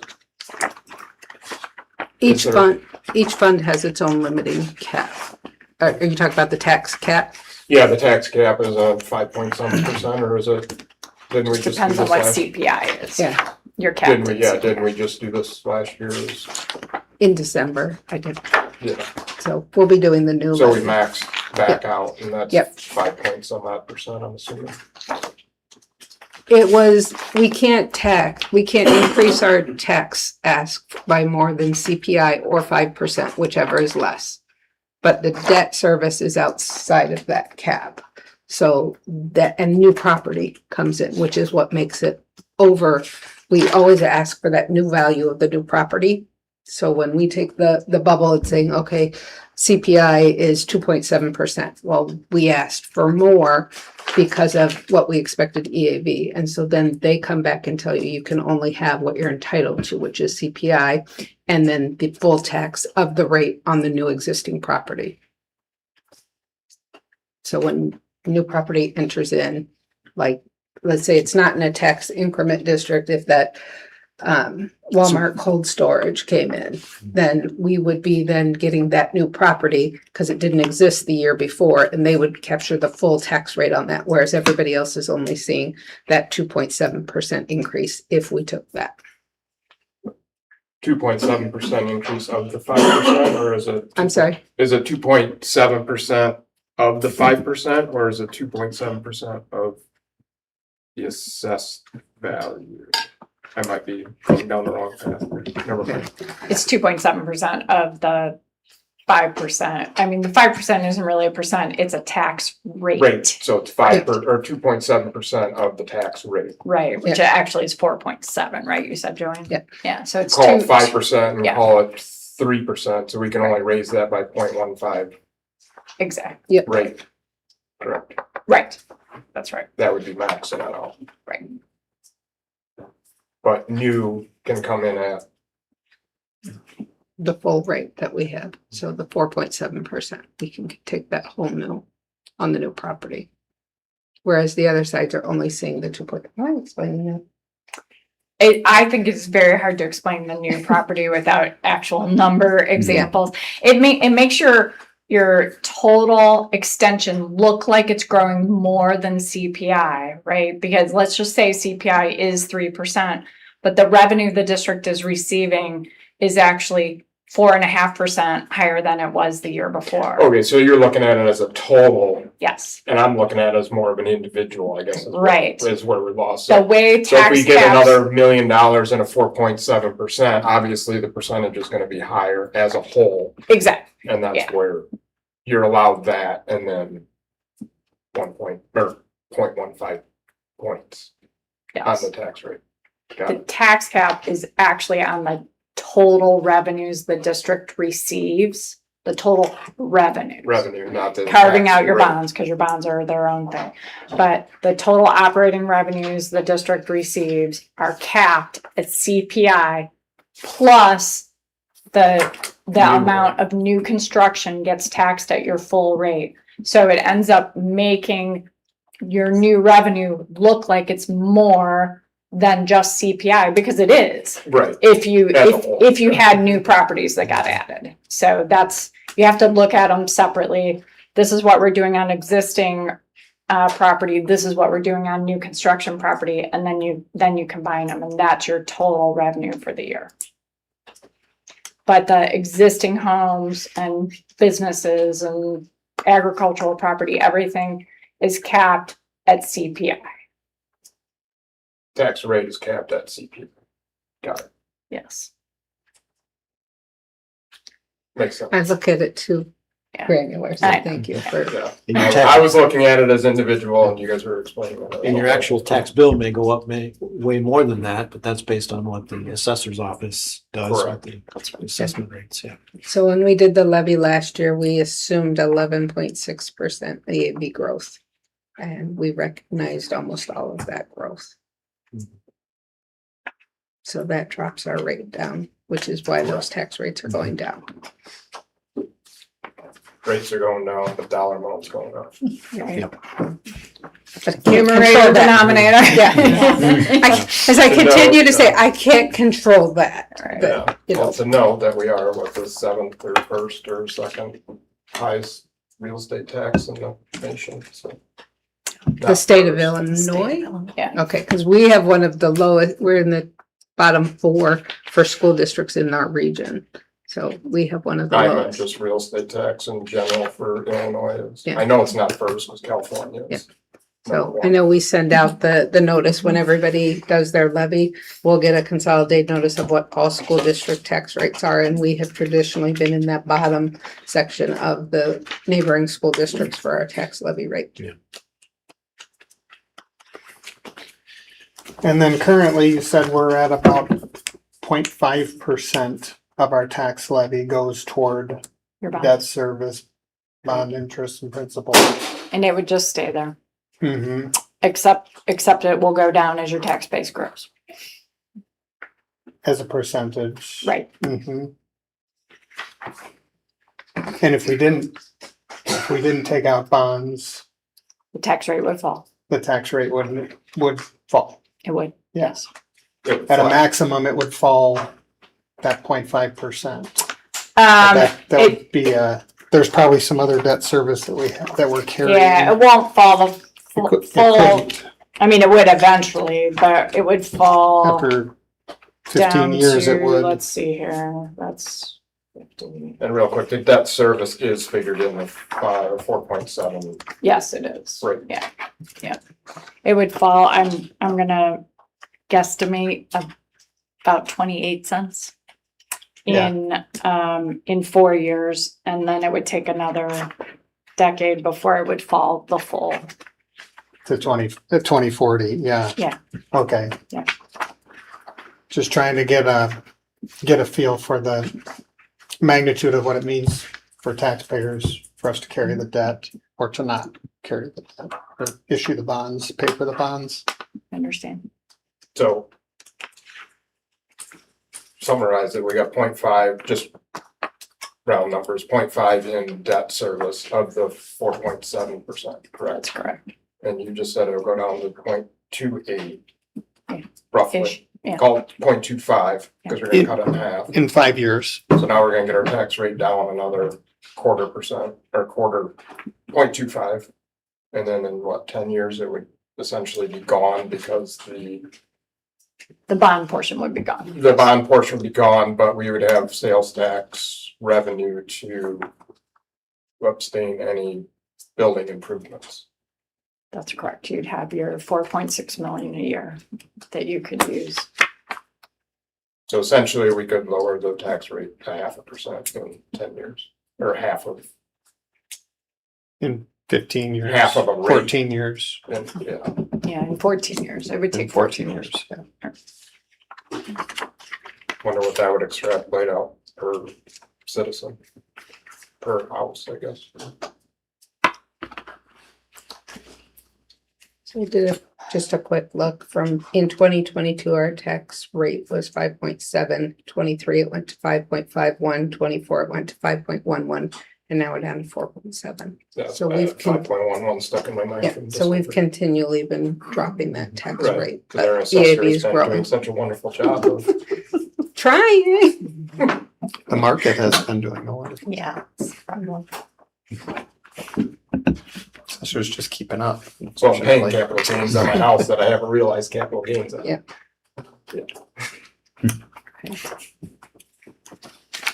All right, well, Sorry, let me went just in a whole wrap up. different- No, it's really informative. Yeah, thank you. Just a summary recap. So we're creating basically approximately another $100 million for phase 2 between now and 2030. And we're finishing out phase 1 with the 18 million that we'll sell this year. We're holding the tax rate flat for the property tax portion of the bonds, and we're assuming no increase in your sales tax revenues. And we're holding back $500,000 of sales tax revenue a year. So those are our assumptions. If you want to move forward with the health life safety bonds that are queued up to finish out phase 1, Slide 19 is the timeline that we'll be bringing this forward for you. So it moves very quickly with the public hearing at your next meeting in September. And then board approval of the bonds in October and receipt of that 18 million in November. As a recap, that is the reaffirmation that was voted on by this board for the increased cost of phase one.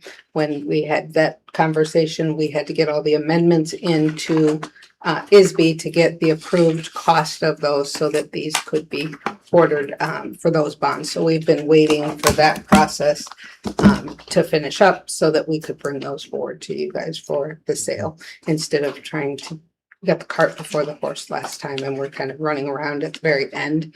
This is, we've gotten those steps in, they're finalizing with Nexus, and Sean Winters are working with ISB right now to get those final. We've gotten already, I think, 8 million worth of projects already approved, so we need to have those in place and update all those numbers before we can actually sell the bonds. And then next year we would do the next step and so on and so forth. And we can keep tweaking every year. Every year we can relook at this and reevaluate where you stand, but we wanted you to have a sense of the scope of the capacity and how we're gonna get there. If you wanna get there, that's right now, that's the best plan we can show you. If the total projects accumulate to that 154 million, that's the best way for us to get here. Very helpful. Thank you. Quick question on, so any of the debt from 2029 to 2038 is currently probably the bonds that we're selling currently for the Oh, yes, current those are the bonds we improvements. sold last year. Yes, Yeah. that's correct. Those are the health life safety bonds for the first part of phase one. And we had all the bonds sold for phase one. We sold the almost 21 million bonds worth in last year's. Now we've got to get the other 18 because that disparity in the cost of 32 million versus 50 million is what, when we reaffirm the projects to continue with those, we have to raise the funds. So we will be adding on to this and extending it, correct? Yes. Realistically. Yeah, it'll be, if you go to Page 16. page 16, you can see the proposed 2026 bonds are in that lighter green shade. Those would be the bonds we would sell this fall. Okay.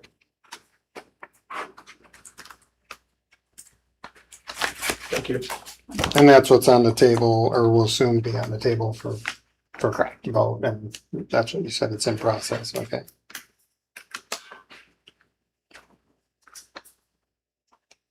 And again, if there are any tweaks anybody wants to make or any different assumptions you'd like to see, we're happy to look at this. There's no one way to do this. This is just, we're only showing you one option, because if I showed you 6, you would shoot me. Okay, but we could run 6. So if there is a different way you'd like to look at this, please just get the message to us and we will be happy to do so. So in 16, it's not including the 30 million possible for PC, correct? It's just showing the 20, well, is it showing the, It's in there. It's in the sales tax bond scenario. It's the very last set of bonds we sell in 2030. is that included in the chart with 16? This doesn't have the 2030 down here. This is just through 70 million. Yeah, And it yeah, just has because the that's on, the sales tax bonds are on slide 17. They're separate because they're paid from a separate source.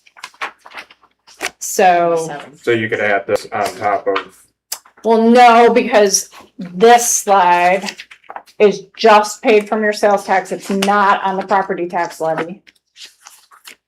And this slide is paid from the property tax levy. So you don't want to add them together, because it's like saying my wife makes the car payment and I make the mortgage. But we're keeping two completely separate revenue streams, and so we're not adding them together. You don't wanna, I mean, you would add them together in your audit because they are, financial obligations the district owes. But they are very separate from a taxpayer standpoint. So maybe it makes it clear. Right now, when we receive our sales tax, I am putting it into Fund 30, which is debt service. When we don't do the abatement or we offer these other types of bonds, that would go into Fund 20 and I would pay that debt payment from Fund 20 to pay those bills. So page 17 is the sales tax and page 16 is the property tax? Yes, ma'am. Yeah. Exactly. So essentially our liabilities are gonna be. Both of them. Adding them together. Yeah, which essentially makes it look like it does today. Almost the same Yeah. amount, 12 million. Yeah. A year. Yeah, I mean, that, It's kind of like, But what if we need improvements on schools? What's that 500,000 I'm keeping out? This is funding improvements. This is funding those projects. Yeah. And giving Going on you a go that forward basis. investment. Right, but what if we have a HVAC go out? and it's Well, we still have our regular O and M budget that we deal with maintenance and repairs. That $500,000 supplements that side. That's not a whole new HVAC system, but. But I would assume that something that we do today, before this close to 40 years is up, is gonna have to be done, replaced or something. Because it only has a 20-year life. Yeah. 25, 30-year life now. And we have the DSEP, right? We'll have That's the that DSEP every year. 500,000 that we're saving out? What's that, isn't that? That's in, and again, that's assuming no growth, that we're not seeing the sales tax go up, we're not seeing any type of growth at all, so very conservative. my thought is those will continue to grow and we don't just put that money in the bank, we're investing it, letting it work for us. And just like you do with your retirement, you let it earn until you need it and you do those projects as you go. we also have structured the property tax bonds to be paid off in 20 years. So that borrowing capacity would be fully available to you in 20 years. So you could use that for additional needs as you saw fit.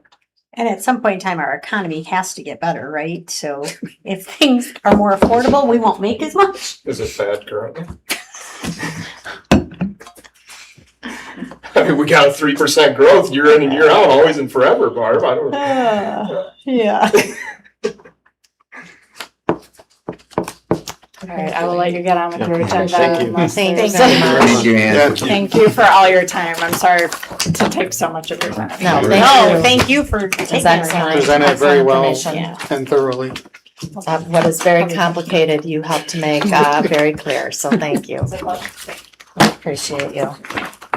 If you guys have some random thoughts after you get home or whatever, just send them to Cassandra and I will work with Ann and Bob to get those. And depending on what the board decides today, again, we will just continue to work through business services and make the adaptations as necessary. Okay. Next on the agenda are our roll call items. Do I have a motion in a second to approve the revisions to the existing Board of Education Policy 7:220 bus conduct as presented?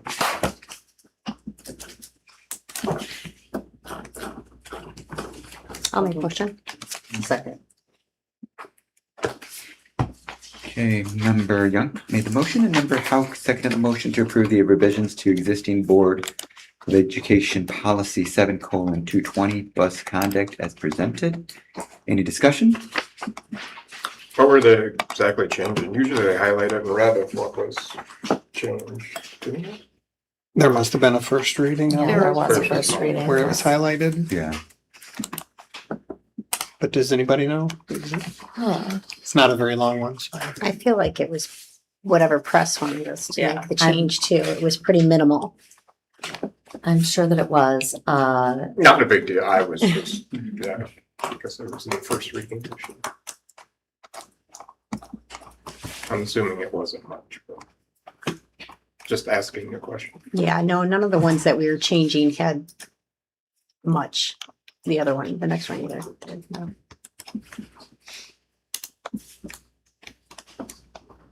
Okay, any other questions, comments? Okay, roll call please. Mrs. Young, Aye.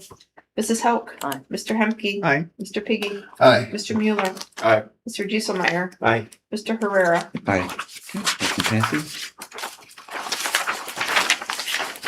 Do I have a motion and a second to approve the revisions to existing Board of Education Policy 7:260? Exemption from physical education as presented. I'll make the motion. Second. Okay, member Dieselmeyer made the motion, member Mueller seconded the motion to approve the revisions to existing Board of Education Policy 7:260. Exemption from physical education as presented. Any discussion? Okay, roll call please. Mr. Dieselmeyer, Aye. Mr. Mueller, Aye. Mr. Piggy, Aye. Mr. Hemke, Aye. Mrs. Young, Aye. Mrs. Hauk, Aye. Mr. Herrera. Aye. Okay, motion passes. Do I have a motion and a second to approve the resolution authorizing the engagement of a licensed real estate broker as presented? I move.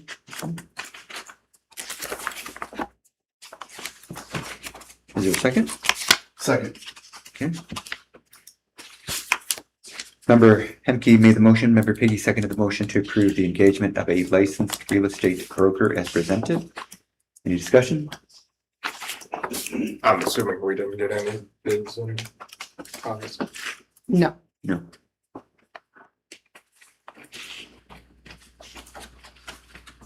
Any other questions, comments?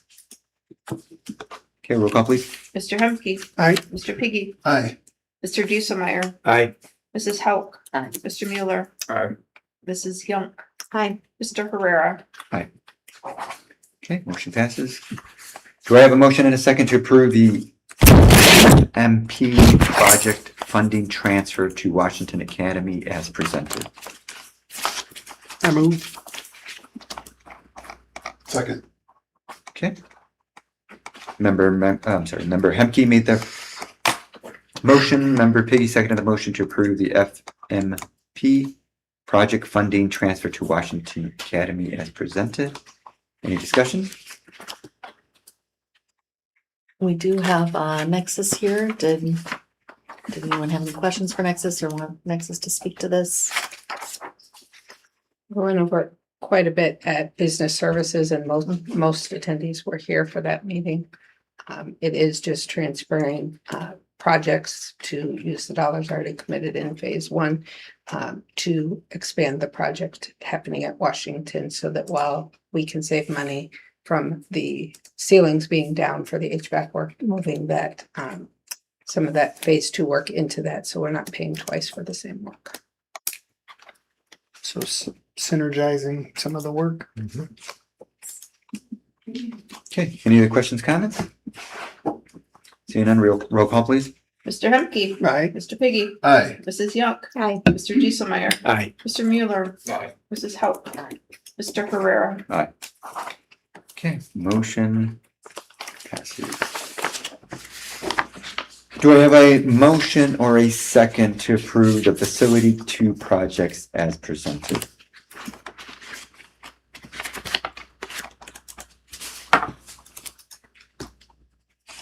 So moved.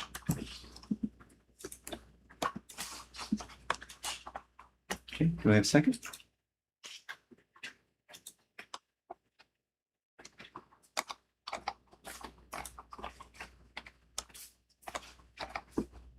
Second for discussion. All right, thank you. Member Hemke, so we have a motion from member Piggy. Member Hemke seconded the motion to approve the facility phase 2 projects as presented. Now we'll go to discussion. Yep. So we had put this, as we discussed at business services, as possible action. We had made it very clear that we were not expecting that you made decisions, but if you were wanting to and felt comfortable, you could. It is the concept of this project list. We're not asking you to approve each of these individual projects, as those will come to you individually. It is the ask, and Nexus is here if we have questions for them, but it's the ask of, do we want to continue down this road with the $70 million worth of projects that the board had discussed previously?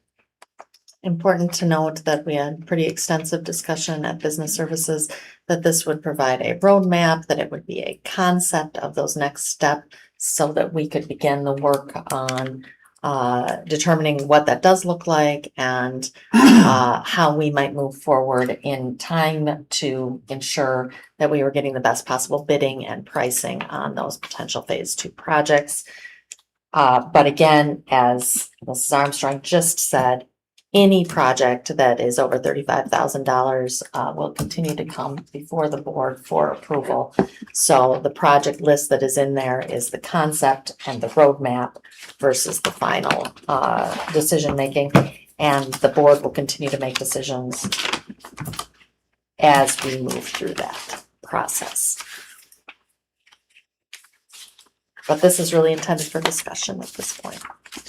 So right now we're looking at approving, moving forward with doing deferred maintenance in phase 2, not necessarily approving an EC center. So that is not on the table, correct?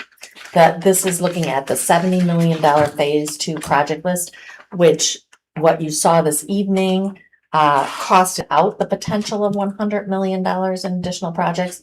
But based on the board's feedback, what we have before you tonight is the initial $70 million to look at those deferred maintenance, those most critical needs projects, HVAC, roofing, items of that nature, but not going to that full capacity because the board, we think, really want to consider if early childhood would be an appropriate next step and not wanting to commit to that as part of that phase 2 at this time, likely looking to go back to the community and gather some additional information. And so at this point in time, we're looking at approving up to 70,000 or 70,000. That'd be nice. Let's fix it all for 70,000. Get it all fixed for 70. 70 million, and then we'll determine individually what those things look like. So we're not approving anything today, just up to $70 million. Yes. Correct. And again, that's just the phasing out and the planning, and that does not include the 30 million. That is for all potential early deferred childhood maintenance. Yeah, we're And approving the roadmap. is Yep. kinda how I like to look at it, yeah.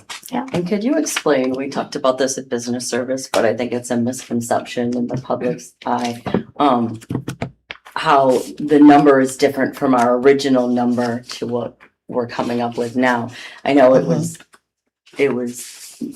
good to hear what that difference is. Is that a Joanne? Is that a Nexus? I'm not sure.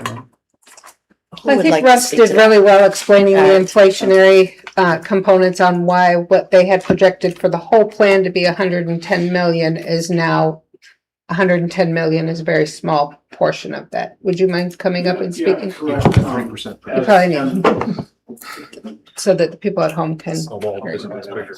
Yeah. Do I have to move to the middle or can I just stay over here? Wherever you would. Thank you. As we looked at it, kind of looking back at the phase 1 projects, those initial budgets were set up prior to our involvement. As we got involved, we could see that they were light and made adjustments to those and worked through the process for phase 1A and 1B as we're working through right now. The budgets are tracking to the revised budgets that we had based on inflation, and all of the kind of ancillary costs that are required in a project, not just the mechanical, but there's electrical involved with the mechanical as well. There's some general involved. So you take that whole complete scope that's all competitively bid, and that's the complete project budget that we assembled as the revised budgets that are currently presented to the state for approval via the amendments.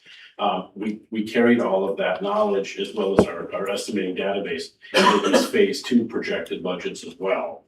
And that's where the budgets are in front of you right now. So the original 110 million, when you actually looked at it in today's dollars with the whole encompassing project cost, it's really like 180 that you have, and you're focusing on that initial most critical 70 million as part of this phase 2. Yeah, I think the biggest discrepancy, and I think what Holly's trying to get to, is that initial needs assessment that documented that 110 million was just the cost of the construction of it. It wasn't the architectural design. It was not any of the stuff that has to come in, furniture, electrical panels, running new plumbings, it was just the construction of, you have to replace a boiler, here's a boiler. Didn't take into account all the other sides that you need a new electrical panel for that. You need to have a new space closed in with proper ventilation for that space if you're going to put it there. So it was just the cost of actually constructing that piece to go right there. So it wasn't as accurate as whereas Nexus is coming in and the architectural design is in there, the mapping, the bidding of the competitive bids for the process. They just gave us the value of what that equipment or that piece of that project would cost. So that was a pretty incomplete estimate, really. Yes. And we've seen that when we approve projects. I mean, if you recall, some of them were wildly off in that a track at North was only going to cost us $40,000, which we all know did not come in at that cost. Tennis court repairs did not come in anywhere near that. But then there are some where they estimated hundreds of thousands of dollars, and we've done them for $6,000 or $7,000. It's just kind of depending on what scope they were looking at. So we've made places that we save, and we've seen places that they've increased. There was also no inflationary, so construction is going up at least 5%. You said every year. 5% a year, and they age. So some of those estimates were 2 or 3 years older. Is that what you were referring to, That Holly? is, yes. Okay. Thank you. So we swung on missed on 80%. On the needs assessment? Yeah. I Originally, think it was they 100 were million. accurate costings for for the components of the plan. I think they, if they were costing the track and it was just literally costing the surface to put on top of it, like the materials for that resurfacing, then probably $40,000 may have been close to that. But when you talk about having to grind it down, build the foundation and put the rubber materials and all that on there, that comes out a whole lot more than $40,000. So Instead of the components, not looking at the total project costs, which is fairly typical with some of the estimates from some of the folks that just look at their component of the part of construction as opposed to a holistic view of the total cost, which is obviously competitively bid, and you see all the bids. 80% though. What's that? 80% though. well, that's, you're saying it came at 110, now it's valued at 180. Yeah. Then the overall needs, as you look out over the next 10 years. So have we added needs to it? Is that why it kind of extrapolated, or are these the same needs that we needed 3 years ago and we missed it by 80%? No, there was there's some additional needs too, as you started to walk through and look at things again with the entire admin team and evaluate things kind of using that initial study as a guide, and then walking it through and verifying things. There's always things that are identified as you walk through. And it wasn't Nexus That did who that did the project. initial. Yeah. It wasn't Nexus. Yeah, it was a different firm. It was a that did different the needs company. Assessment. It was a different company that assessed. So it doesn't imply that Nexus made the error the first time. and So then the came first back company and- that walked through, it said you needed X, Y, and Z, and the Nexus walks through and we said we need X, Y, Z. You evaluated A, it B, wrong C, is D, my E. understanding. Yeah. It stayed pretty true to the original because a lot of those were sent to HLS, Health Life Safety, the ISB, right, to get approval, which we're working through right now, adjusting the costs with them. But there is, as you walk through, and if we walk through today, we'd probably find, hey, maybe this room should have something done as well. It's kind of an iterative process as has been brought up here, that we have the overall scope and the overall budget, and then we'll take a look at each project again and with a fine tooth comb and make sure that the district, business services, and the board agrees that that's the scope that should be done for that particular school. And there's design costs that go into Right, there. I was gonna say, it's critical to understand that the 110 had no design, architectural design. It had nothing in there, so it's not like they missed it. They quoted this is what's going to happen. They predicted this is what it will cost you to do this, but they did not put in all the cost. We had made assumptions that those were all in costs, but they were not.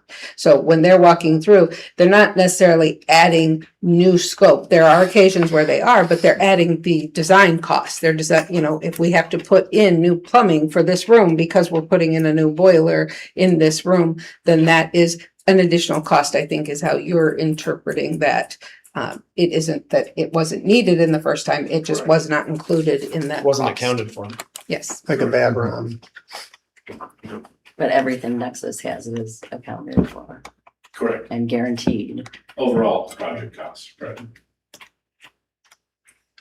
And then this chart, I think we talked about this at the business services. If you sum up all the numbers in the updated project budgets, it's way more than 70 million. But it's the 70 million is only the ones that have phase 2A X in the column. Yeah. So just make sure you don't misinterpret some of those. Not every line item is included in the phase 2 70 million, only the ones that have the X in the left, far left column. Well, that's what I was gonna ask next, the total phase 2. Some of them are only like they have for total phase 2 at $783,000.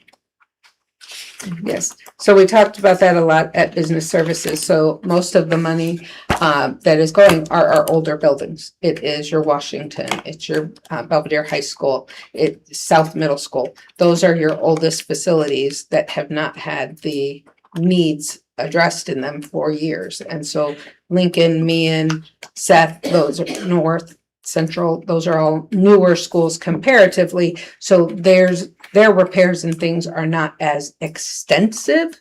The preventive maintenance and the ongoing deferred maintenance is needed, but it's not at the level that you're seeing at the Washington and the BHS and South Middle School levels.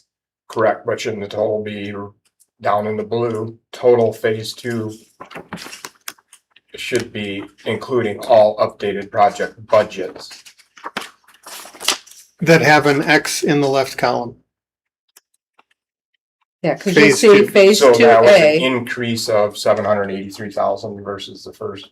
No, that's just and this was conversation that we had at business services at these original budgets from 2023. We're taking that column off moving forward because we've moved past those. We've talked about the reassessed values. I think it's causing confusion.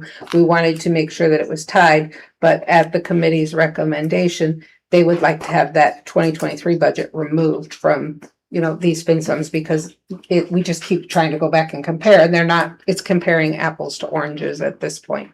But the item that is marked at Meehan, there are 4 projects that are identified for Meehan in phase 2, and that's what's equaling that 783,500. The rest are other things that they recommend get done, but they are not in the cost for phase 2. That's why it's marked in that future needs. It would be good to understand there are some things. So everything that has a check in the future box was deemed to be deferred, it could be deferred, right?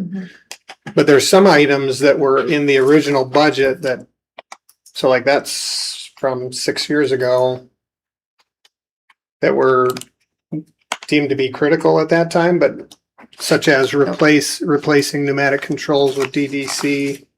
Like, and now that's in future. Now that's not even included in this new. Is it? I think it's important really to know not? that is just because it was included on the list was not meant it was a critical thing. The needs assessment was a 10-year needs assessment. You needed to do this in phases years 1 through 3, 4 through 7, and then 7 through 10 or 7. Yeah, 7 through 10. So it was kind of a 10-year plan, much like the facility master plan, but this was the identification of what you can expect you're going to need to do in the next 10 years. We've had to then prioritize what are the criticals because we don't have funding to do all of these Yeah, things. and that's what this table is. It's the Yep. prioritization Yep. to equal 70 million. Yes, and that was where, Dr. Shug was talking specifically, we can have those ongoing conversations of if there's feels that there's a need for something else to go in place of something that is marked as a need, these will be fluid and the board will approve every project underneath that. Board member Young made a really good point, is it's not to exceed a $70 million phase 2 project scope for deferred maintenance and improvements. That's not including that set aside that we said we would have more conversations about, that 30 million.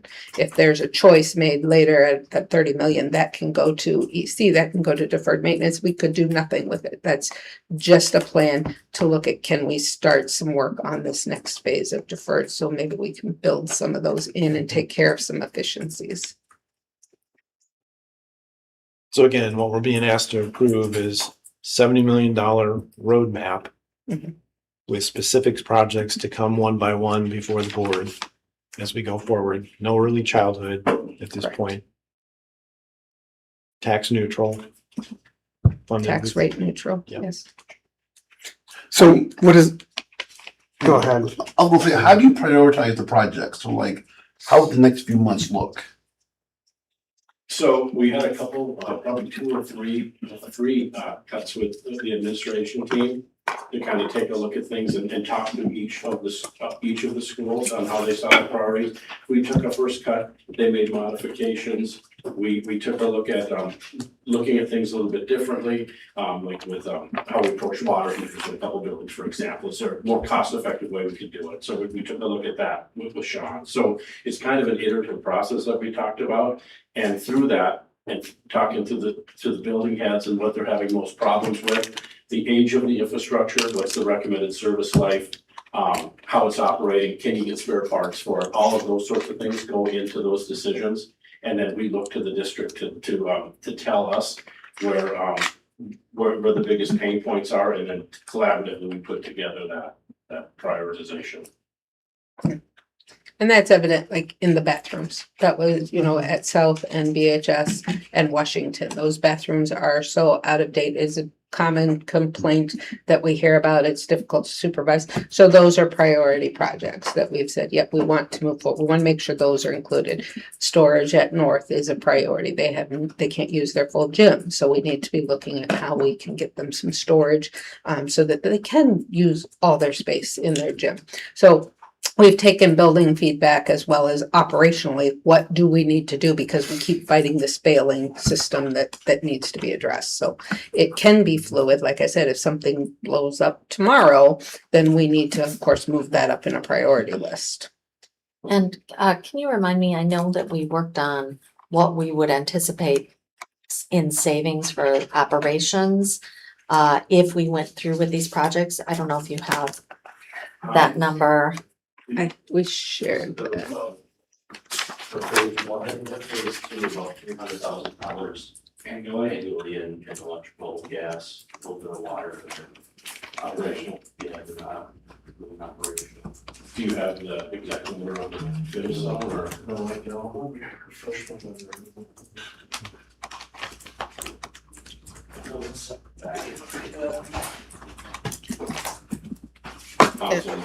And that intent is obviously if you have heat pumps that are failing and Sean and his team are having to buy, $10,000 heat pumps and buy 5 of them a year, if you change to a system, you won't have to do that anymore. You'll still have to maintain it, obviously, but those pieces that are continually failing, those costs won't be part of the project anymore, or part of the district spending.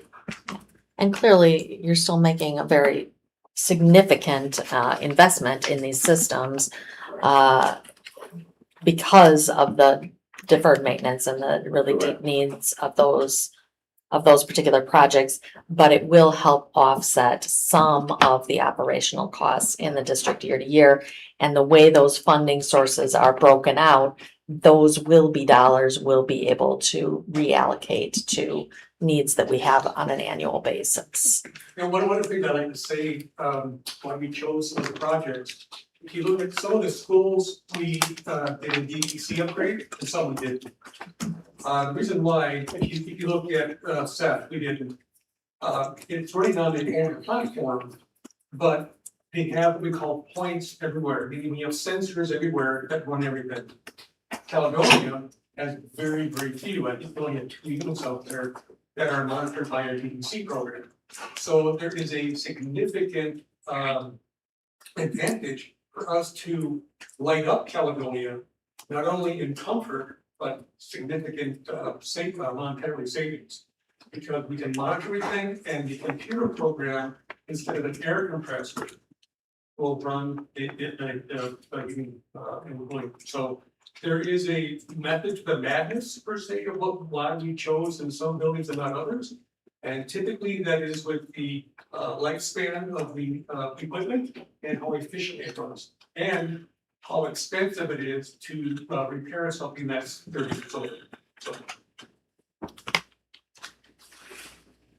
Getting back to those budgets, it was $100,000 in energy savings, $300,000 in O&M savings for operations and maintenance.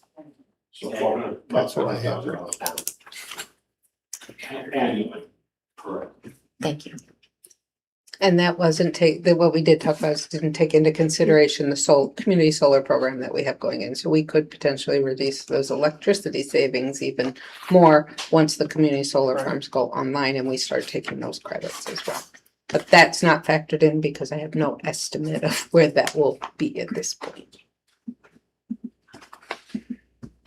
So just to get back into, again, what are we approving? Are we affirming? Are we affirming that we agree with this plan? Agree to Because spend $70 million for phase 2.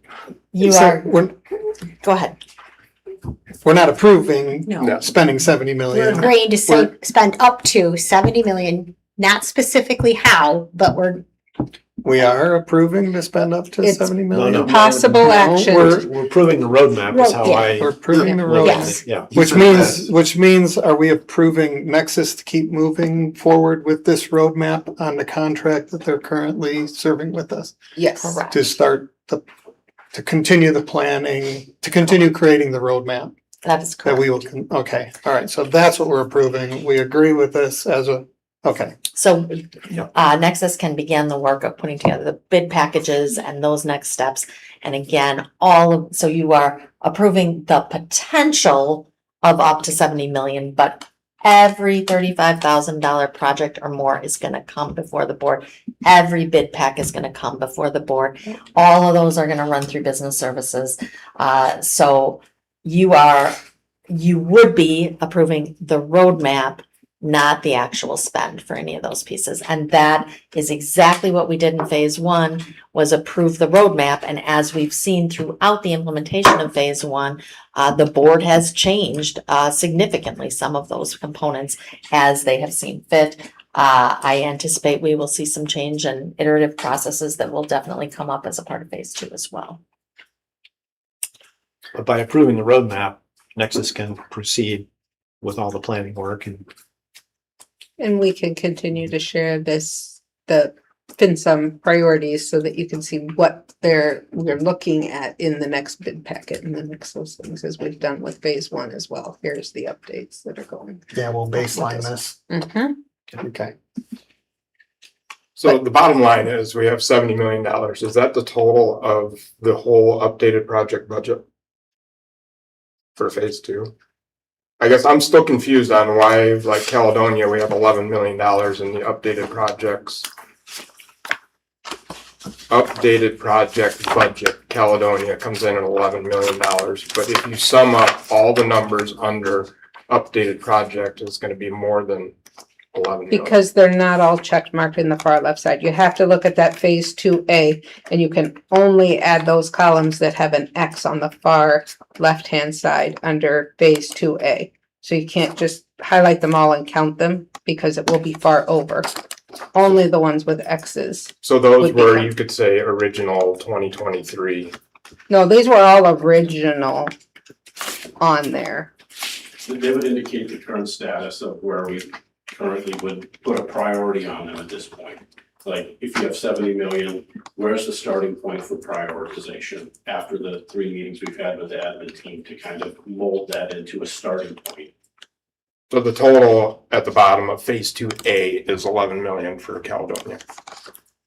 Yep. Correct. Yep. Yes. But we also have a future potential of spending whatever's checked in the future box, correct? Correct.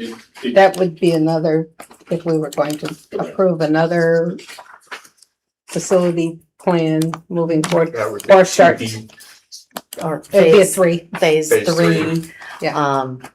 But that is not, none of those projects right now are included in this, but there is the possibility, as we have had an iterative process here, that there might be movement between those columns. But the way we got to that 70 million is by what is checked in that far left-hand column. Only those items.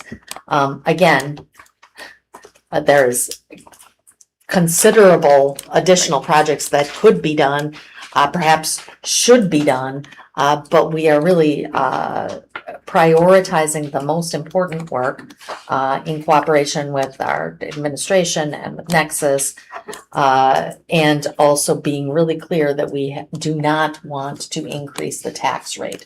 So what is our capacity to do the most necessary projects while also being respectful of the spend of those projects? So Caledonia, obviously they had, just an example, replace unit ventilators with new unit and vents, replaced two original 1974 gym air handling units. Originally, they had that budgeted for 1.1 million, correct?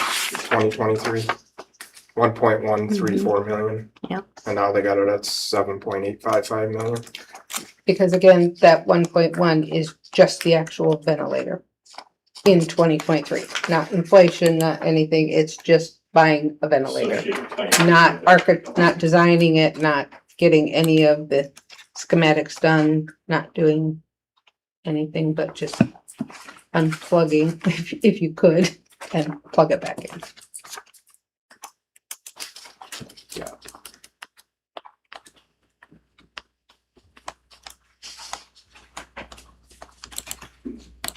Okay, any other questions or discussion?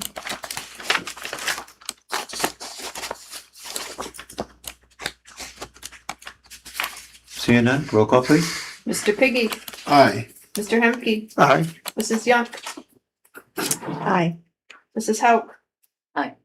Mr. Mueller, Nay. Mr. Dusemeyer, Aye. and Mr. Herrera. Aye. Okay, motion passes. Do I have a motion and a second to approve the revenue opportunity research study proposal as presented? I move. Second. Okay, member Hemke made the motion, member Hauk seconded the motion to approve the revenue opportunity research study proposal as presented. Any discussion? This is a research study that will include a variety of stakeholders, and it's part of what we're looking at in terms of our overall budget, and we're spending a lot of time talking about budget reductions and how we can really make sure that that budget deficit is controlled within the next 2 school years. But one of the items that we haven't always as a district spent as much time looking at is what is our revenue capacity. And certainly tonight, as we've talked about early childhood and the possibility of an early childhood center in the future, there may be, for example, people who are interested in fundraising efforts around that. So looking at alternative potential sources of funding that might bring some additional revenue into the district as opposed to looking only at what it is that we can reduce. We don't know exactly what's going to come of that. We do know that post-secondary institutions, for example, are very adept at doing fundraising, and we are hopeful that we can at least look at what the opportunities may be there to, again, offset the weight on any taxpayers and be creative and thoughtful on how we might approach that. So we are looking for a board member to serve on that team. And if you are interested, we'd love to have that. But this vote tonight would just give us the go-ahead to move forward and explore some options that we would then bring back to the board. Any questions? where'd this idea come from? As the administrative team has been looking at all aspects of the budget in terms of parameters and efficiencies, this is one of the items that we thought would be beneficial to explore further. Are there other districts that have done this that you know of that we could benchmark and? Absolutely. Many districts have any number of ways in which they work to increase revenue. And again, post-secondary institutions, we are looking at having a representative, for example, from Rock Valley College on there that may be able to provide us some insight as well. And it looks like your meetings are gonna be at 2:45. That sounds right. I'm sorry. I'm sorry, Barbie. We try. It is always difficult because we need some of our staff to serve on those. But maybe we can explore a date that would work for you at a later time too. We can maybe talk about that more, Barbie. How did this committee come about? Or I guess, how did you come up with the framework for the committee?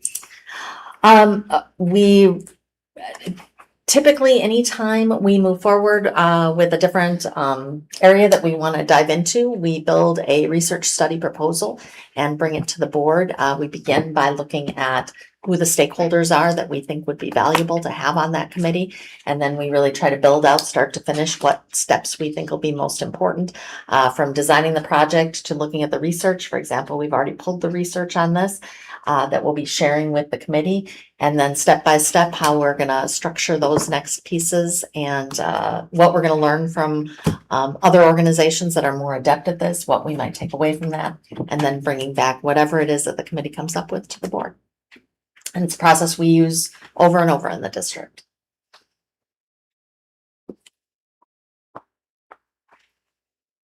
So it's essentially trying to create or doing a study, a framework to see if there's any outside money that would want to invest in early childhood. Well, not really limited to early childhood, but that might be an area that we could see if there's an interest in investing in. But I think it's looking in a larger capacity at any way to bring additional revenues into the district, additional revenue streams. Again, if you look at post-secondary institutions, they do that all the time. They have people that support any number of different projects that they're doing. So I'm hopeful we might be able to see some of that in our community. The most recent example of this was the fundraising campaign for the Mike Hearn Stadium building. Is that, you know, we didn't dedicate resources to rebuilding that stadium building. And so the athletic department over at BHS did a fundraising campaign, got local people that are in love with Thunderbird Stadium and the legacies that has, and they funded that entire project themselves. So that is allowing things to happen in the district without us having to put our taxpayer dollars to, you know, it's kind of getting some of your wants that are not identified as us as needs in a budget deficit. This gives you opportunities to still be able to do some of those things. And I really used early childhood as an example of a big project that perhaps people might be interested in investing in. But it really is only an example. I anticipate that there'll be much broader discussion than anything related specifically to early childhood. Was there any thoughts about putting a parent on here? We would be happy to put a parent on here. I think we do have the PTO boosters representatives, which are typically parents. But yeah, we're always open to adding additional stakeholders, 100%. I think it's a good idea. I see BEA. Can we add support staff? Absolutely, we can. As well. Yep. So which board member can be off at 2:00 in the afternoon? There you go. I used to. They changed my hour. Right in the middle of harvest.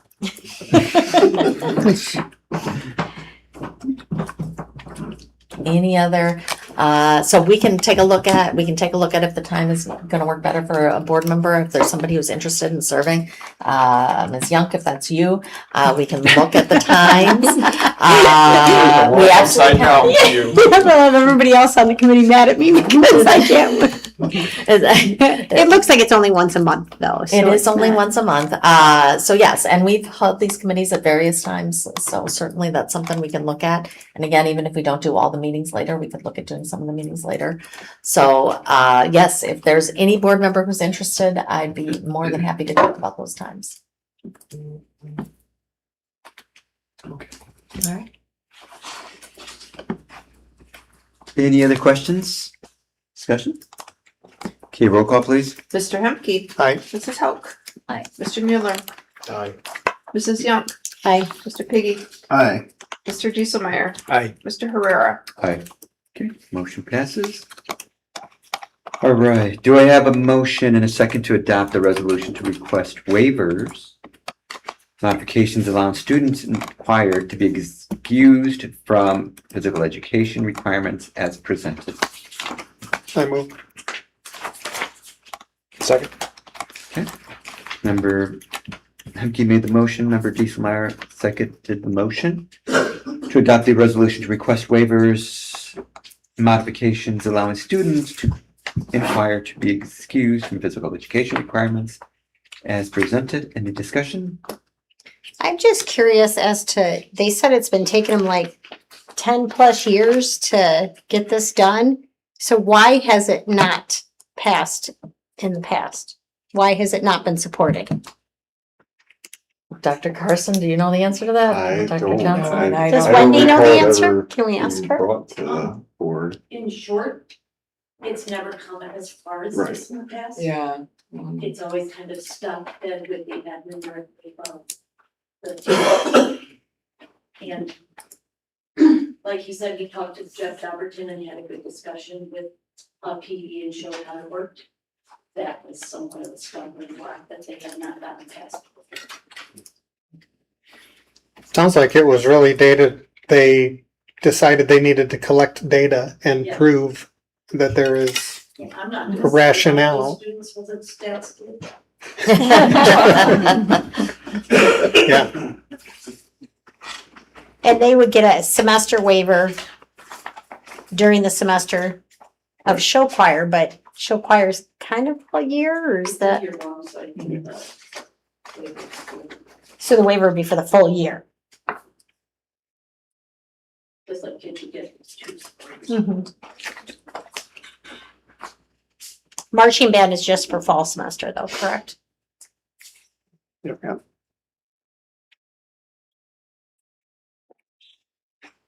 How will they learn about the rules and regulations of sports? Or how to play?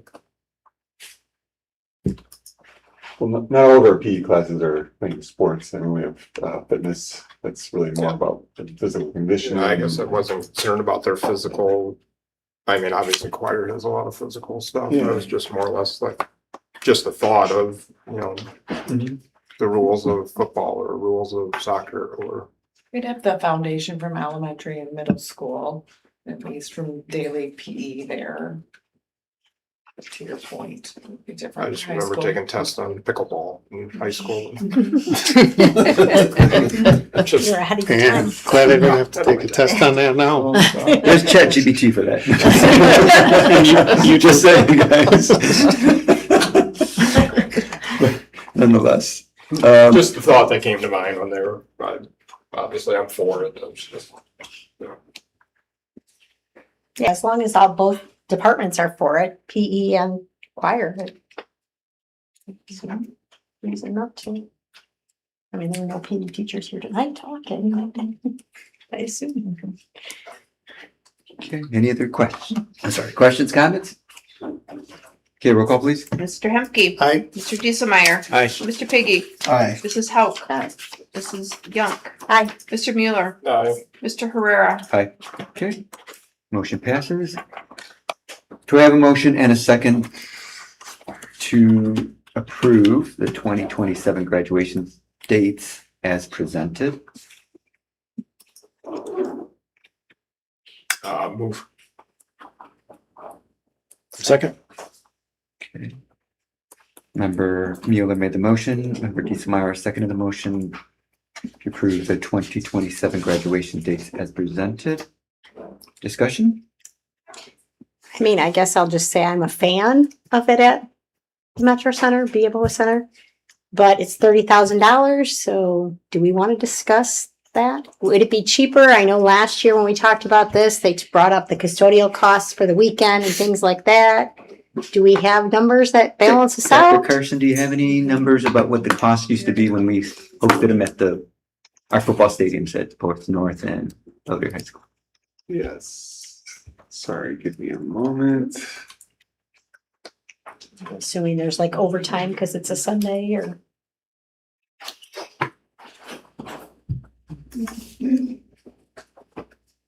Guess I thought I had after the committee meeting, wondering if, time wise, should we flip them sometimes? I don't. I think we. We do. That would be a They do flip them, I yeah. couldn't remember what we had first. I apologize. I have the checklist linked in, but it doesn't have the actual cost. Just give me 1 second.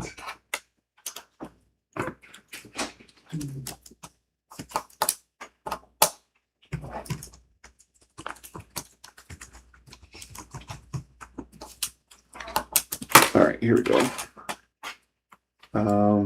So for us to host it at our stadiums,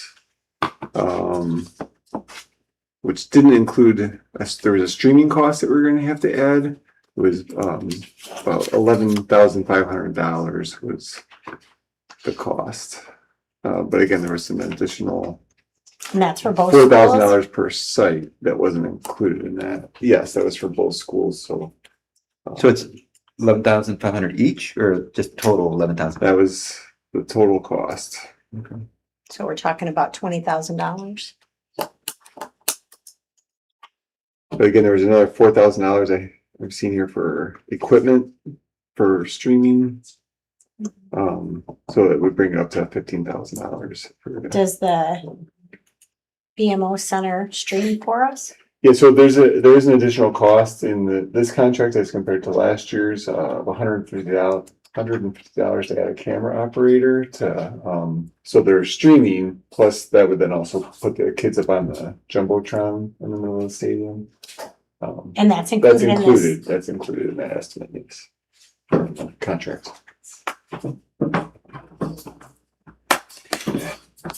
And $4,000 to stream it ourselves is the It was cost? the equipment, have the equipment to be able to stream. Is the equipment cost to have that in both sites? So what we have to do, and when we're at our sites, is we put one in one side and we have 2 hours to pull it all down, get it to the other side of town to get it up and going for that. So we bought cameras and things along those lines to get that to work as well. So we already bought those cameras? There are Or- some cameras that are purchased that could be used, yes. So it's not an additional 4,000, we already have that. At one point in the year before, we had WIFR, I believe, it could be wrong, the news channel Yep. did stream that for us 2 years ago. Right. And that would be the cost of that.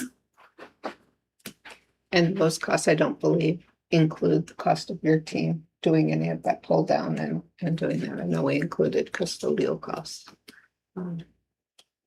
So basically, it's in my brain, it's about 20 grand.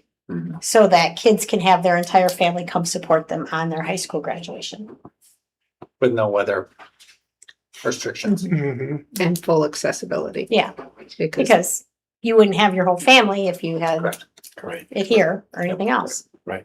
And it was a product of a research study that was run by Dr. Carson, where, you know, very similar to what you had here, we had stakeholder groups that went through because this conversation came up every year. The hope was to create something that would be more consistent, that the committee recommended and that the board approved at that time. Yeah.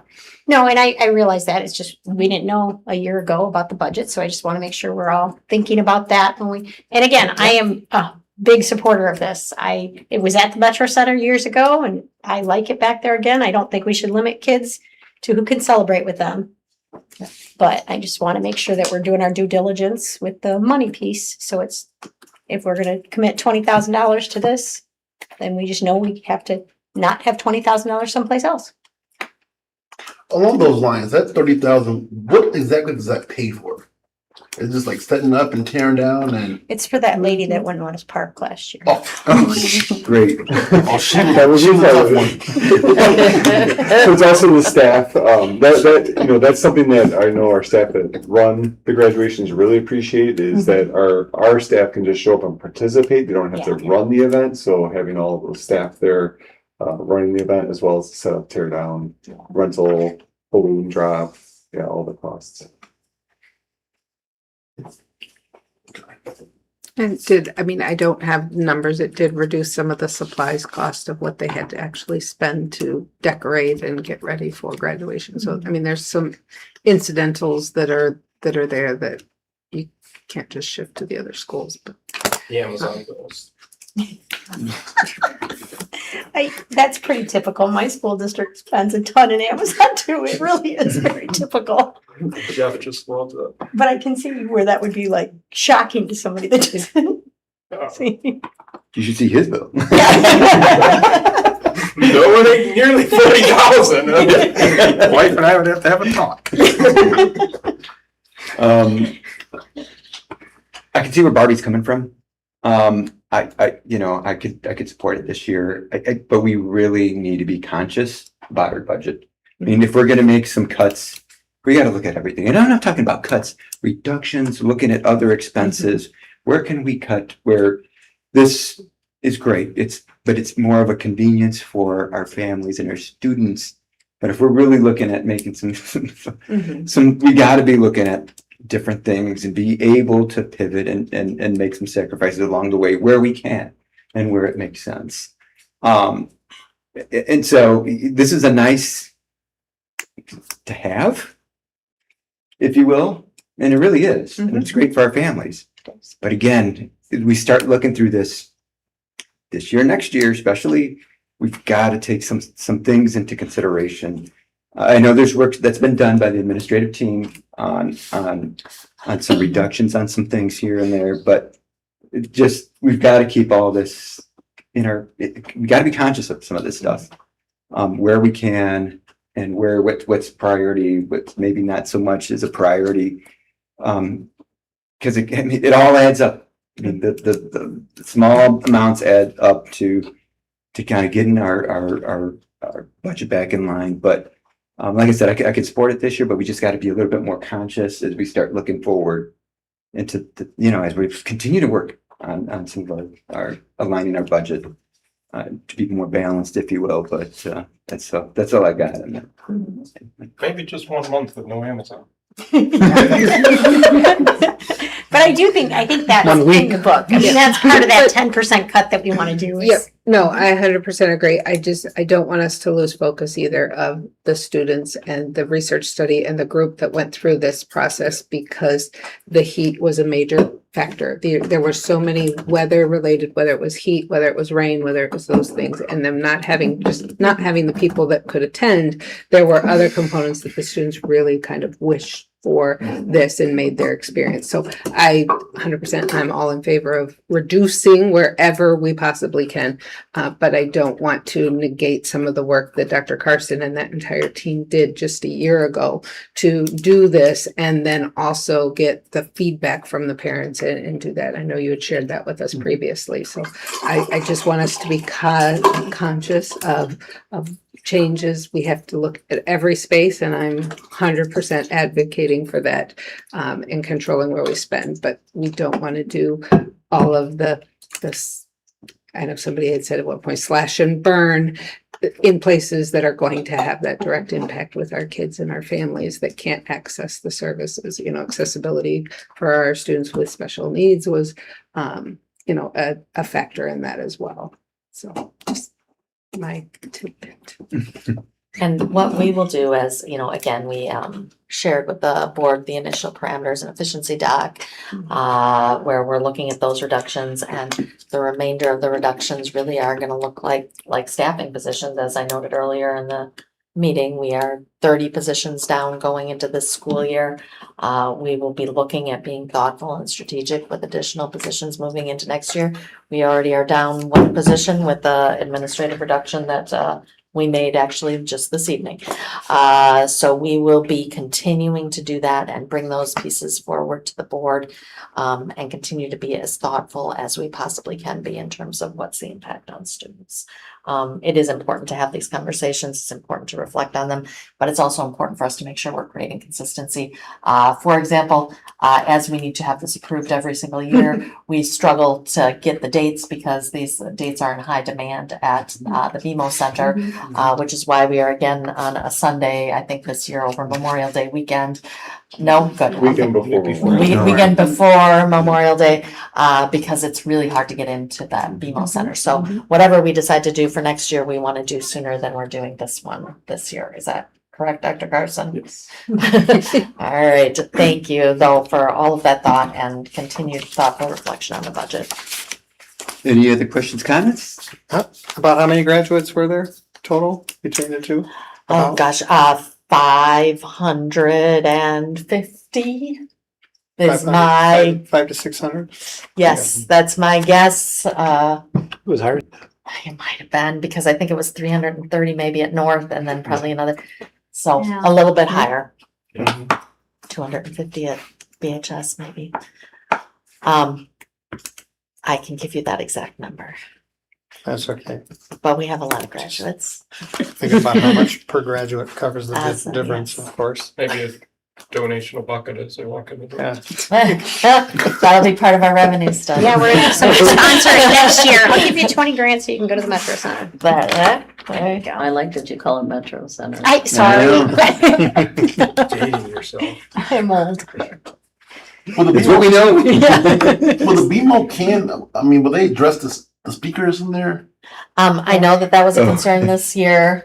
Yeah, so if you look at the agreement, there's also additional microphones for the singers to be able to use, and there's gonna be what do you call this, a monitor on the stage, so we can hear them. I think there was an acoustic problem. Yeah, I think it was too. Yeah. Is that, Yeah. were they gonna address the acoustic problem? I Yeah. think, Yes. Right, yes, with the monitor on the stage, that'll address it for us, people on the stage. And then, yes, there's gonna be additional mics, like I said, for the chorus, the singers. okay. Because Mr. Friesen made a joke and everybody laughed in the audience. Right. And I'm on the stage like, well, what did he say? Yeah, so for those of us on the stage, it was hard to hear. Kind of, yeah. Okay. Any other questions, comments? If not, roll call, please. Mr. Mueller. Aye. Mr. Dieselmeyer. Aye. Mr. Hemke. Aye. Mrs. Hauk. Aye. Mrs. Young. Aye. Mr. Piggy. Aye. Mr. Herrera. Aye. Okay, motion passes. All right, do I have a motion and a second to approve the 2026 through 2027 Parent Student Handbook changes as presented?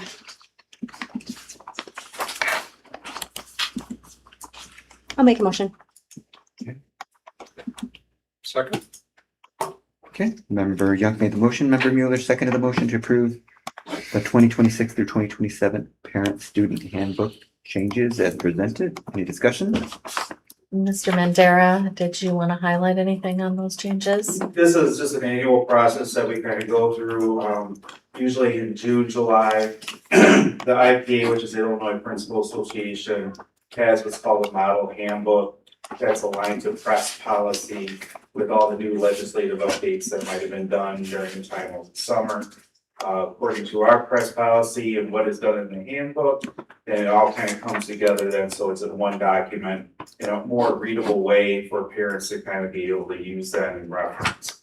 There are some parts in there that are unique to our district, such as there's some things about equity and diversity that we have within there, as well as things of code of conduct that are also in there too. So there are some things that are unique to what we actually cover within our policy within the actual handbook also.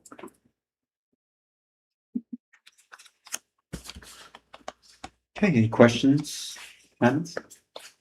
Roll call, please. Mrs. Young. Aye. Mr. Mueller. Aye. Mr. Dieselmeyer. Aye. Mrs. Hauk. Aye. Mr. Hemke. Aye. Mr. Piggy. Aye. Mr. Herrera. Aye. Okay, motion passes. Okay, and do I have a motion and a second to approve the social emotional support as presented? I move. Second. Okay, member Hemke made the motion, member Hauk seconded the motion to approve the social emotional support as presented. Any discussion? Dr. Johnson, did you have anything you wanted to highlight? Just mainly that, this is a project that we've been working real closely with the BEA since 2017 in partnership. And so there's a lot in there in the update in terms of our annual rubrics and our ratings that show how we're progressing with trauma-informed support in addition to just social emotional learning within our district. But last year, brought to the board information that the state is now requiring a mental health screener starting next year. And so what we're needing to do, similar to the research study that was discussed with the revenue opportunities, is we need to pull together with our counselors and social workers, community partners, some of our students, an opportunity to look at the state's guidance that'll come out this fall, and continue our work to prepare not only for the screener, but also how best to support our students. Wrapped up in that is last year we did use Morrow. We brought some of that data to Ed Services. It also came in a board update. That was a platform that allowed us to screen. We utilized it at Everest, which having representatives from both high schools come over so that we could kind of do it in a small pocket before we begin to roll out at more buildings this year. Essentially, we were able to use that platform at no cost. They are offering the exact same thing this year at no cost, but we do have to agree and have board approval to continue to use that platform at no cost as we are practicing the screening process and practicing the response. Okay, any questions for Dr. Johnson? All right, roll call, please. Mr. Hemke. Aye. Mrs. Hauk. Aye. Mr. Piggy. Aye. Mr. Dieselmeyer. Aye. Mrs. Young. Aye. Mr. Mueller. Aye. Mr. Herrera. Okay, motion passes. All right, I'd like to turn the meeting over to Dr. Shuck for administrative reports. All right, I'm gonna fly through these as the hour is late. But superintendent comments, we have concluded summer school. It was really so much that is accomplished over the summer, but certainly really excited to see our students receive the support that they need over the summer. Here at Central Office, we celebrated our years of service. And we even had Mr. Fry's band come to help us celebrate. They donated their time and we recognized our staff with 5, 10, and more years of service. I can't remember the highest one, but it was a nice day. And you see there Dr. Carson with 10 years of service. Way to go, Dr. Carson. I was able to join Congressman Foster on Growth Dimensions to discuss the impacts of our local schools and economy. It was an excellent conversation, and I'm going to follow up on that in just a little bit. We also hosted Breakthrough Coach training here in the district for the area and through the ROE and our partnership there, having all of our administrators trained in Breakthrough Coach training, which we are really excited about creating better efficiencies throughout the district this school year in terms of time, which is our most precious resource as administrators and as team members in many ways. So really hoping to capitalize our visibility, our approachability, our time in classrooms, our ability to do the most important work. IASBO conference, Mrs. Armstrong and I were able to attend this conference as sponsored by Nexus. It was an excellent conference, an excellent opportunity for us to connect with other districts around facilities and finances. And additionally, we attended the Legislative Advocacy Conference. This is a national conference that takes place in Washington, D.C. As a result of our meeting there at Congressman Foster's office, we advocated for continuing E-rate spending, and Congressman Foster went on to advocate for that E-rate funding by putting together basically a coalition of 50 additional Congress representatives to help to ensure that that E-rate funding, which is how much annually for us, Joanne? Oh, 200,000. A significant cost to the district every single year that they were exploring potentially limiting or completely erasing. And that advocacy matters. Our congressmen, our senators, and the work that they're doing matters on the local level. And this was really an example of something that we went and advocated for and then saw action as a result of that. I'm sorry, Mrs. Armstrong, I did what I, please tell everybody not to do. Don't surprise people with questions. No one expects you to have that answer off the top So of your the head. last 5 years, we've secured over $735,000, almost 736 for those, and we're reimbursed at 90% for category 1 and 85% for category 2.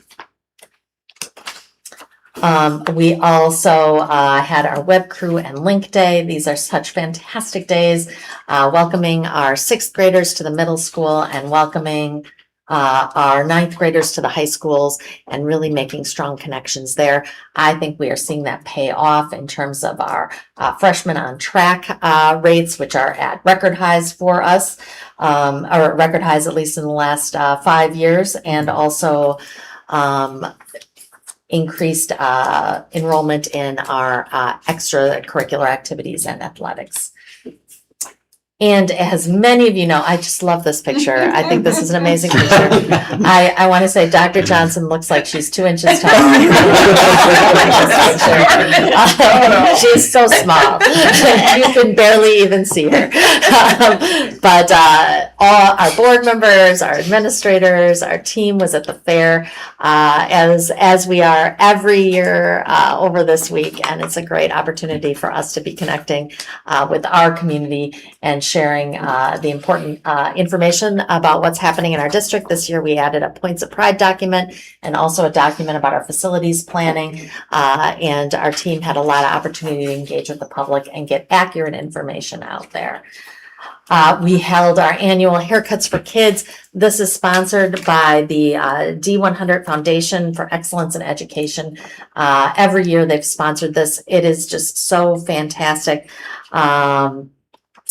And I should say this year it was funded by Ullman Ernest Martin Architects as an individual project, and all of the students who come in and get their hair cut get that at no cost. So they are ready and proud to come to school on that first day. It is a really great day, and Mrs. Ashens spends a great deal of time making sure that that goes off every year without a hitch. And new teacher orientation. We welcomed our newest teachers to D100 last week for new teacher orientation. And tomorrow will be our Teacher Institute Day. I invite the board at 7:30 in the morning, and then again at 2:15. We will be having our annual welcome to our staff, and I'll be giving our address, and we'll also hear from some of our partners, and hopefully setting the tone for a really hope-filled school year. You'll also see the rollout of Tyler Bell starring in our video this year. Tyler was so excited to take on this role, and he did an amazing job. So I encourage you to join us for that tomorrow. It's going to be a really good day. And those are my superintendent comments. Any questions? Are we gonna get the video on our board update? Oh, well, of course, but it's even better if you're there to see it live and in person. But we'll make sure we get you the video, but you can't put it out there on social media because of a lot of reasons. But some of that is that we're using some music that we would like not to have out on social media. Not that it's offensive music, just that music myself. I'm gonna stop with this. I feel like I'm digging a hole here. Might have been on your playlist. The video's fantastic and appropriate for all audiences. And a strategic plan, I'm not going to go through those updates today, but they are captured there for you. And multilingual program review, when it's gone over at Ed Services, we are doing essentially a program review with the recommendations that will be coming forward to the board. We have an external organization that's going to look at our program design, our compliance, and maybe most importantly, our efficiencies in that area. So we think we're going to have some really good recommendations that are going to come forward out of that team. And we have the D100 Summer School programming recap that you can also take a look at in there. Anything you want to highlight there, Dr. Just a Johnson? thank you to our staff. They do a phenomenal job every summer. Did you see the mural completed by our special education students during extended school year? Oh, very nice. Amazing project, Under the Sea. That was the theme. That is very Yeah. nice. Half of them are up there. They're- Some are over there. That was Suzy's over fishing. there. It became 3D earlier. Very good. Any questions about any of the admin reports? When and where is the next business services meeting? It is at Lincoln on September 1st. Lincoln. That's all I got then. All right, thank you, Dr. Shug. A list of the upcoming board meetings and events will be, or is available. Please refer to the Board of Education calendar. At this time, do I have a first and a second to adjourn the regular meeting of the Board of Education? Move. Okay. Member Mueller made the motion. Member Piggy seconded the motion. Okay. To adjourn. All those in favor say aye. Aye. Those opposed say nay. Okay, meeting adjourned at 9:03 p.m.